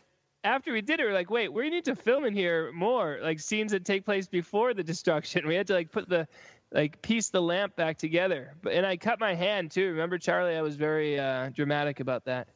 It was dramatic, but yeah, it did feel like we should be more careful. That's out of our league because our budget for props and set decoration is basically zero. So, but it's a surprising moment. It's a surprising moment in the film. You're watching the film, you're like, this is great, da da da da, and suddenly Farley's tearing the set asunder, and I was like, that's incredible. I like my, not to harp on how great I am, but my graveside chat, I really enjoyed that one where I'm screaming, yelling at the grave. Yeah, that's good. It's a lot of good emotions all at once. Yeah, we had a lot of laughs that day. I did, at least. Tom and Charlie were on the other side of the camera, probably just oh man, when's he gonna stop? No, it's an unbridled success, gentlemen, and anytime you speak to anyone from the film, tell them that the After Movie Diner just loves it. Because we do. It's incredible. It's always a pleasure to have you on the show as well. I know that we have a question on Twitter from Odilon Green or Odilon Green, or however you pronounce it, Seth, the wonderful Seth. So let's see if we can get that question answered, and then we will call it a night, I think. But let's first... okay, so the question from Odilon Green is... and it's two-parter, but I'm going to ask it all in one thing, and then you guys can vamp on it. If someone gave Motern-Media and Shock Marathons $500,000, would they still make a goofy film or try to be more polished? Or indeed, would you even want to go big budget at all, or would you take the $500,000 and make lots of small films if given the choice? That's a good one. Charlie, do you have something or what? Yeah, my gut tells me more money, more problems, as they say. Listen, here's what we're gonna do. First off, Charlie and I are just taking $150,000 each. All right, we're just putting it in our bank accounts. Well, I was going to say, Farley, first of all, Elizabeth is getting a swimming pool. First of all, Elizabeth is getting a swimming pool, number one, before anything. Backyard, and then we'll write that into the next script. Right. And then, we would buy better equipment, spend $10,000-$20,000 on brainstorm on what we need. I mean, just any lights. Like essentially the only lights we have are just what's in the room, like the lamp in the room. So Chris Peterson let us borrow some lights, which saved. Which is amazing. Movie. Yeah, I know. It's literally saved this movie. We had no lights. We'd buy those lights off of him. But I could see us buying equipment just to make the operation smoother, and then putting money in the bank so that we could actually afford the time to make more movies, and then just basically make more of the same level, just slightly more professional, because we just get a little bit more better equipment. But I wouldn't want to sink it all into one movie. You, Charlie? No, I wouldn't. And I think of, because you have all your eggs in one basket. It's not as fun, and there's too much. The onus on that one movie is so much. Like when Corman was, or even like all the movies that were distributed by AIP, when they're coming out with so many movies per year, I feel like those are really fun. That's the kind of movie that I want to watch, and just having more variety, or even like serials, like old 1930s Batman or stuff like that. It's just so fast and fun the way they're making them, that there's not as much weight on one. It's more like making an album than just making like a big single or something. You've got all these different. You could do many different tracks by doing like 6 movies. Right. It's instead like of just doing. It's like give me the whole White Album versus Hey Jude. Like I love Hey Jude, and everyone loves Hey Jude around the world. But I would live in a world without Hey Jude. If the choice was Hey Jude or the White Album, I'll take the White Album. I'll take the side 2 of Abbey Road, where they just each wrote like 30-second songs each and just plowed them all together. I'll take that over, one Get Back or something. Yeah. So someone wants to give us $500,000. That's what we're gonna do. Charlie, new plan: $200,000 each for the two. I love that. Yeah, Matt immediately just goes, first of all, we would take 2/3 of the money and pay ourselves. We wouldn't even put that into the movie. It's the fee. Okay, $200,000 each, so that we can afford to not work other jobs for a little while, and then we have $100,000. We can spend $30,000 on equipment, and then with $70,000 we can make like make 4 nice movies. Yeah, and set a little aside for a long walk budget, because we're gonna have to be like brainstorming like crazy. Oh, totally. Yeah. Totally. So you could even make a Long Walk documentary and just call it a film, or make like the Long Walk Massacre. There we go. All you do is 10 people set out on a long walk, and by the end of it, there's 2 people left. And it's just some guy who's stalking you along the rail tracks the whole time, bumping you off while you sleep. Well, we're going to be there anyway, yeah. 603-644-0048. Any sultans who want to give us that money? Right. What do they get back? What do they get back with the $500,000? Do we then starring role? We've talked about it. What do you mean? What do they get back? They get 5 motern-media Shock Marathon Charlie Farley movies. That's what they get. They don't even get to be in it. Are we beholden to them? No, no, they don't. They just give you the money. If they're nice, we'll put them in the movie. But they could be entertaining. Are they released? Are they finding distribution, or are we just dealing with it like we always do? No. All they're doing is giving you the money and stepping back. They don't do anything else. They're just pure patrons of the art. I like that. Yeah, I think that if like Johnny Depp, right? You know how he likes to be weird and quirky, but secretly he's been doing Disney movies and buying islands and doing all the other stuff he's been doing, right? And he's like, well, I got my money by being quirky in a Disney movie. And I'm like, yeah, but by the time you're doing the sixth one, Johnny, you don't get to claim that you're like a quirky artist anymore, right? If Johnny Depp, who owns islands, like owns actual islands and big pirate ships, and like he owns all that stuff himself, legitimately. Although I imagine he's probably going to have to give a lot to Amber, what's her name, now that she's left. But even so, he could give you $1 million. Like not even he could give you $1 million like I could give you 5 cents. It would be the same equivalent to what I have in my bank and what he has in his Come on, bank. Johnny. Come on. How many? You have everything you've ever needed. Get back to the basics, the nitty gritty. Come to the garage and find a movie and be in our movie. Come on, Johnny. He could claim that he was like a weird, crazy artist. They're like, oh, what did you do last year? Well, I starred in 3 of the 6 movies that Shock Marathons and motern-media made. But, I mean, that is something like that would be so cool for everyone involved, you know? And there are people who do cool things. Like, I think when Will Ferrell and Kristen Wiig made a Lifetime movie, that's pretty funny and cool, and like it's a outside the box thing that isn't going to make them a lot of money, and is just kind of like to do it. That's why we make our movies, and anytime anyone else does stuff like that, it's pretty interesting. So I'm surprised more people don't.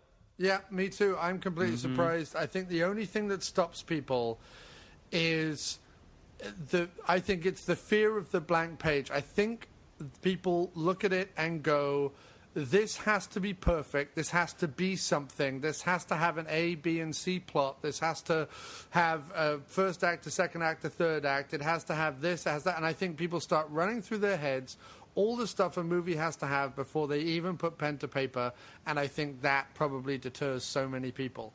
And I think the beauty of what you guys do is that first of all, you don't seem afraid of that. Secondly, you know what you have available. So you use your garage, you use your backyard, you use your house, Matt, to be half Elizabeth's house and half your house in the movie. Your Rusty Sinclair lives in your living room, and Elizabeth's character lives in the rest of your house, like the way you film it.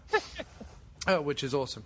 But you know what you have, and you know what you can do, and you know who you have available, and you just go, well, we're going to write a movie. And if in this one, McGee has to play a psychotherapist with a glowing pink foot that can take away people's senses, he'll do it. He'll figure it out. Let's just go.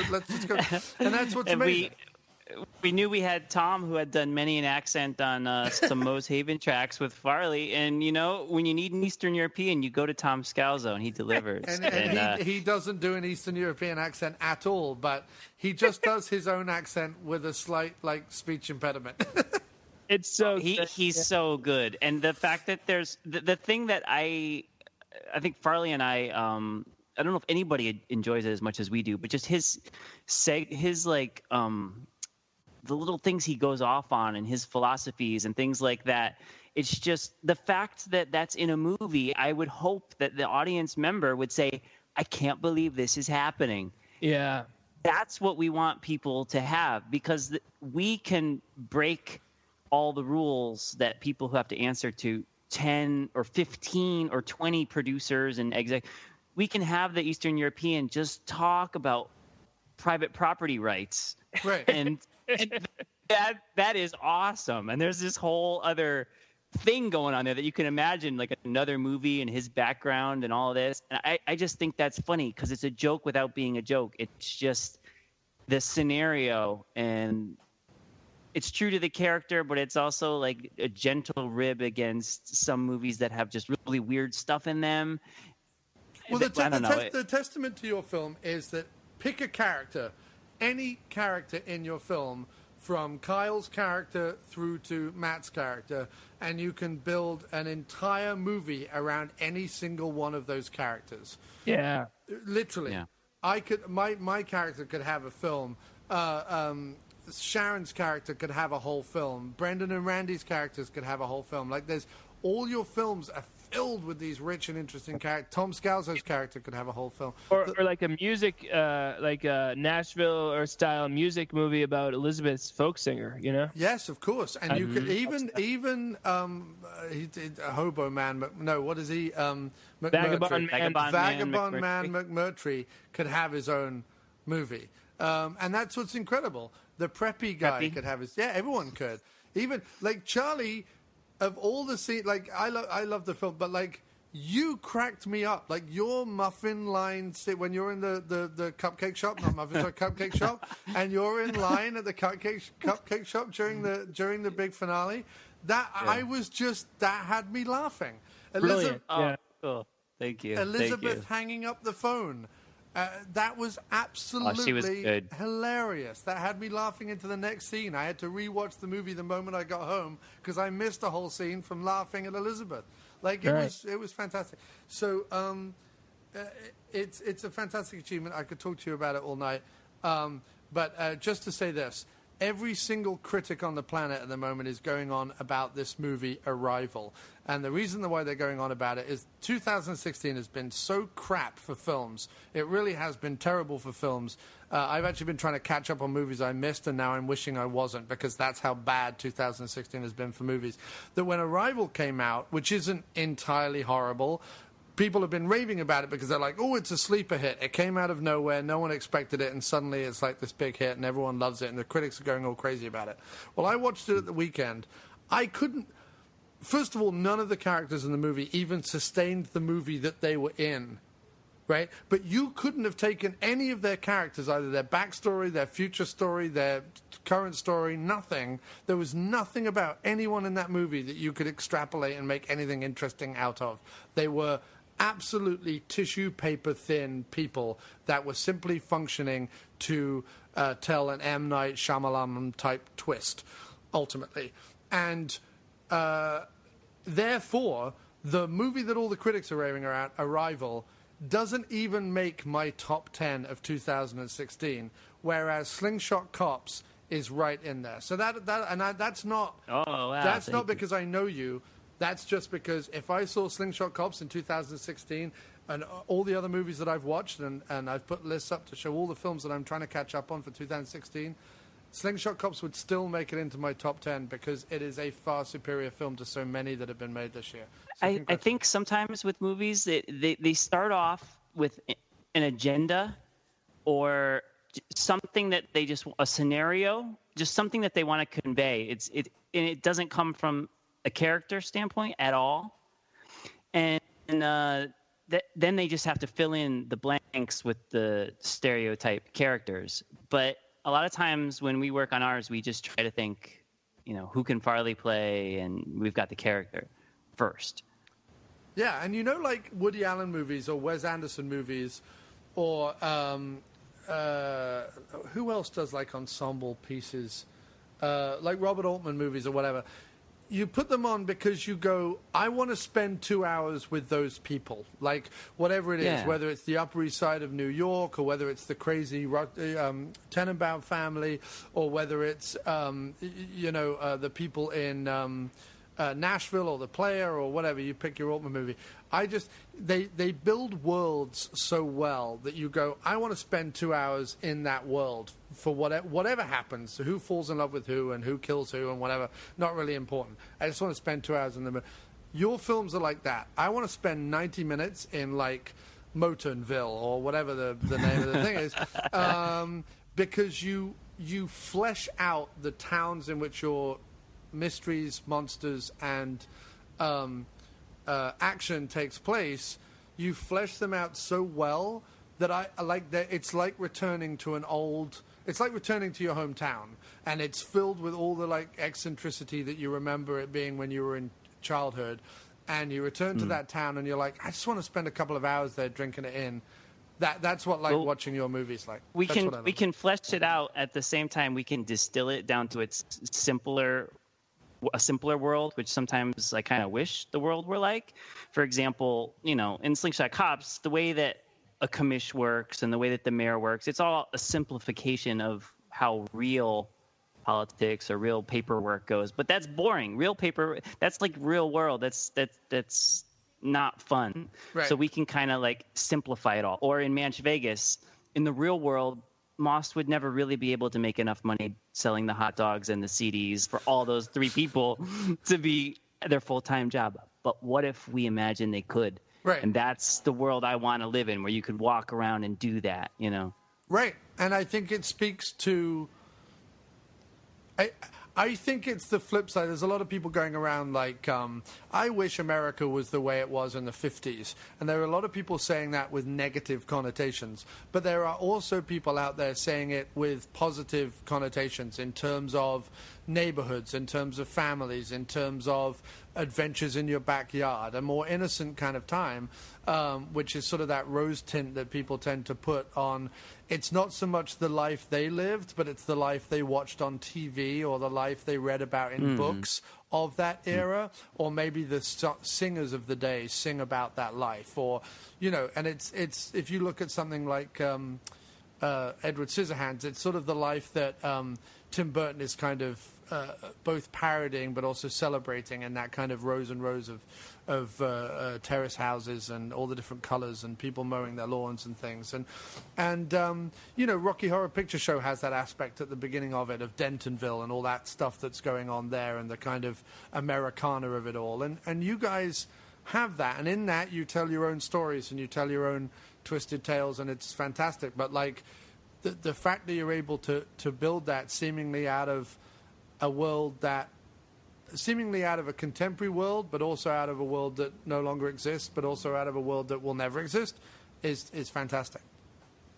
Oh, cool. Thanks. Yeah, it's not tied to any decade or time. Just like you said, it's just a feeling.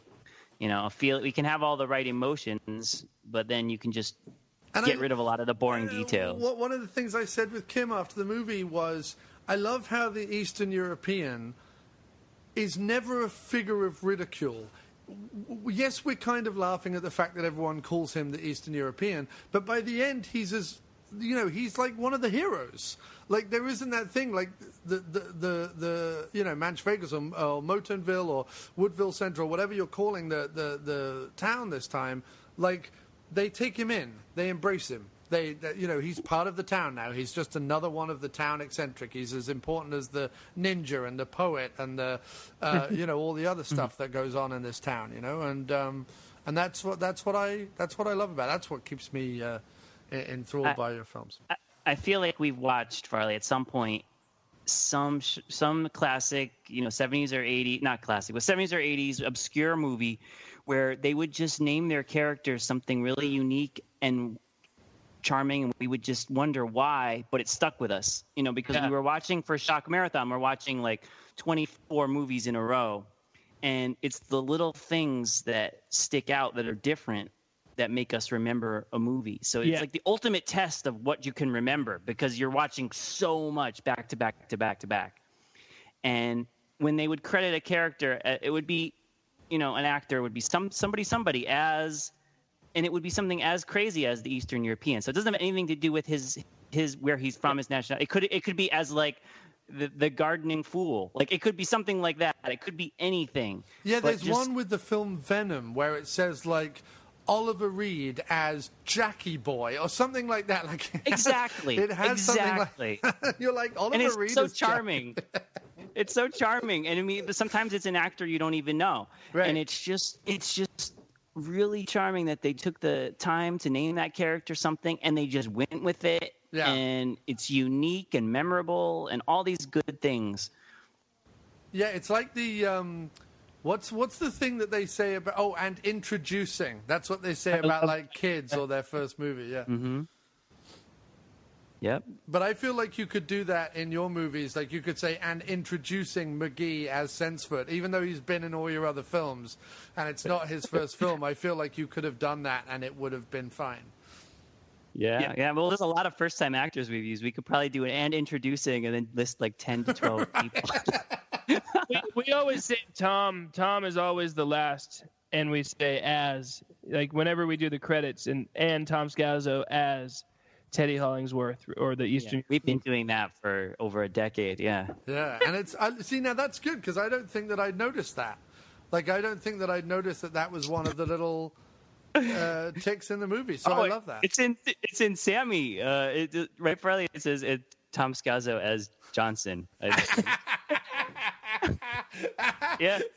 There's something wonderful about that credit, isn't there? Just like, and so as, Jeff the Butcher. And you're like, well, why? Yeah, it's incredible.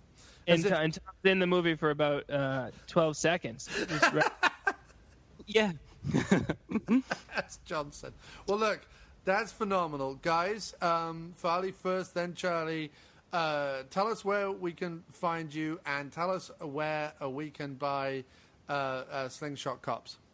motern-media.com has all the stuff I do, and it's also where you can buy Slingshot Cops at the store section. Use the there's a PayPal button, and this is homemade in every way. I'm putting it in the box and addressing the envelope and going to the post office.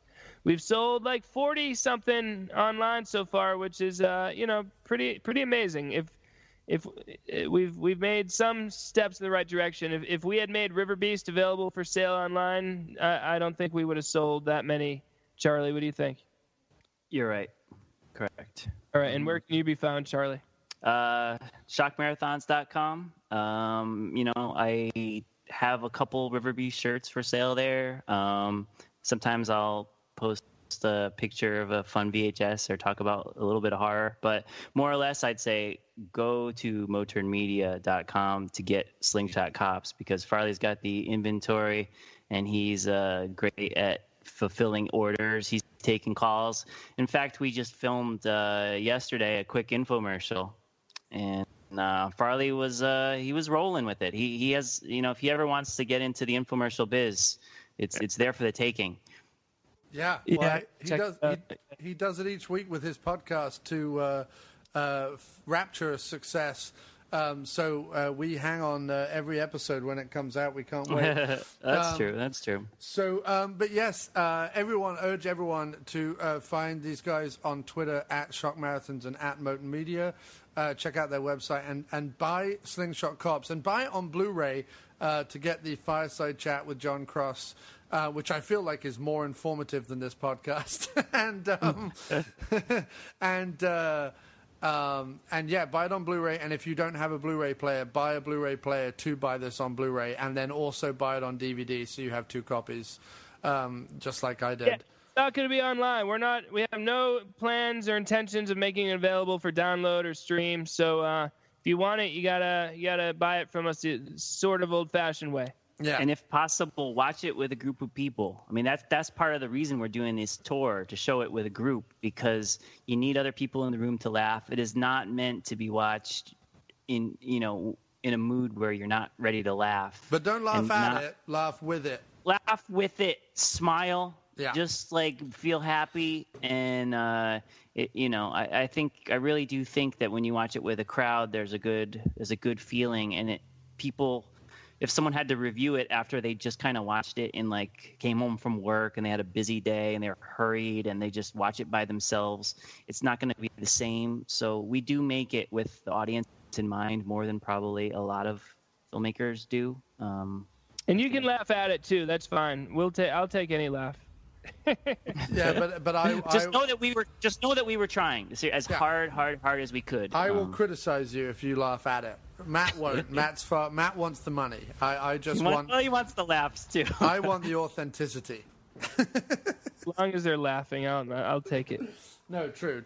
I understand that. But guys, you got to keep doing what you're doing. Not just because I'd like to piggyback on the back of it, but also because it's phenomenal and I love it. And 2019, John. 2019, we're filming again. That's the next time you're filming. 2019, 3 years from now. Right, Farley? At the earliest, yeah. So it's coming out in 2020. Unless Johnny Depp hooks us up. Unless Johnny Depp hooks you up. But before that, I will have you both in my film, which off the back of Slingshot Cops, I've been inspired to start writing The Shambling Detective versus Sasquatch. I love That's the name of my movie, and it will be filming at Jay Mayo's house in Massachusetts and throughout New England in the end of 2017, 2018, something like that.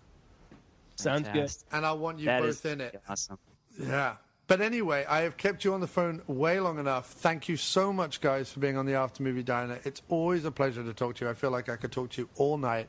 Congratulations with all the screenings. It's fantastic. If people still want to see the movie and they're in the Northeast, head to Binghamton, New York. When is that? December 10th, right? Yeah, Saturday night. Saturday night, December 10th. Binghamton? How do you pronounce that? Binghamton? Binghamton, New York. Binghamton, New York, upstate New York. Go watch the movie because it's incredible. Support something local because they deserve it. And then buy the Blu-ray and the DVD and a Blu-ray player to play the Blu-ray. And then just buy additional Blu-rays in case that Blu-ray in the future wears out. Amen. So thanks ever so much, guys, for being on the After Movie Diner this week. And if we don't speak before, have a very Merry Christmas and a Happy New Year. You too. Great. Thank you, John. I listened to every episode. Long live the After Movie Diner. Thanks, I love man. your stuff, man. I always cheer on your views against remakes. I'm like, yeah. Tell it like it is, man. Yeah, the only remake I would ever allow is if we all got together when we were 80 and remade Freaky Farley just for the hell of it. That's the only remake we would allow. Do it. See you then. All right. Have a good night, guys. All right, take care. Good night. All right. Bye. And the only way we can possibly end a podcast as quite ginormous and rosy as this one is with the music of the Dying Elk Herd. They can be found on Spotify, iTunes, CD Baby, all the places where music is found. That is Dying Elk Herd. You heard that correctly. And no one quite brings the musical rock thunder of independent movie making quite like the Dying Elk Herd. And so to end this show, as we end every After Movie Diner with a bit of knees uppery in the tune department, it is the wonderful theme from Slingshot Cops by none other than Dying Elk Herd. Check them out on Spotify. Little pippies in a fry when the sound goes pop. And you know they're on the case when the trail goes hot. Stop in the name of the law, boys. You wanna run the other way when you run into the Slingshot Cops. Chase those boys through town to the county line. And the world's a bit brighter just to know that they're out there. Not your average man in blue, but they don't really care. They're the Slingshot Cops. They're always there to lend a hand to protect and serve their fellow man.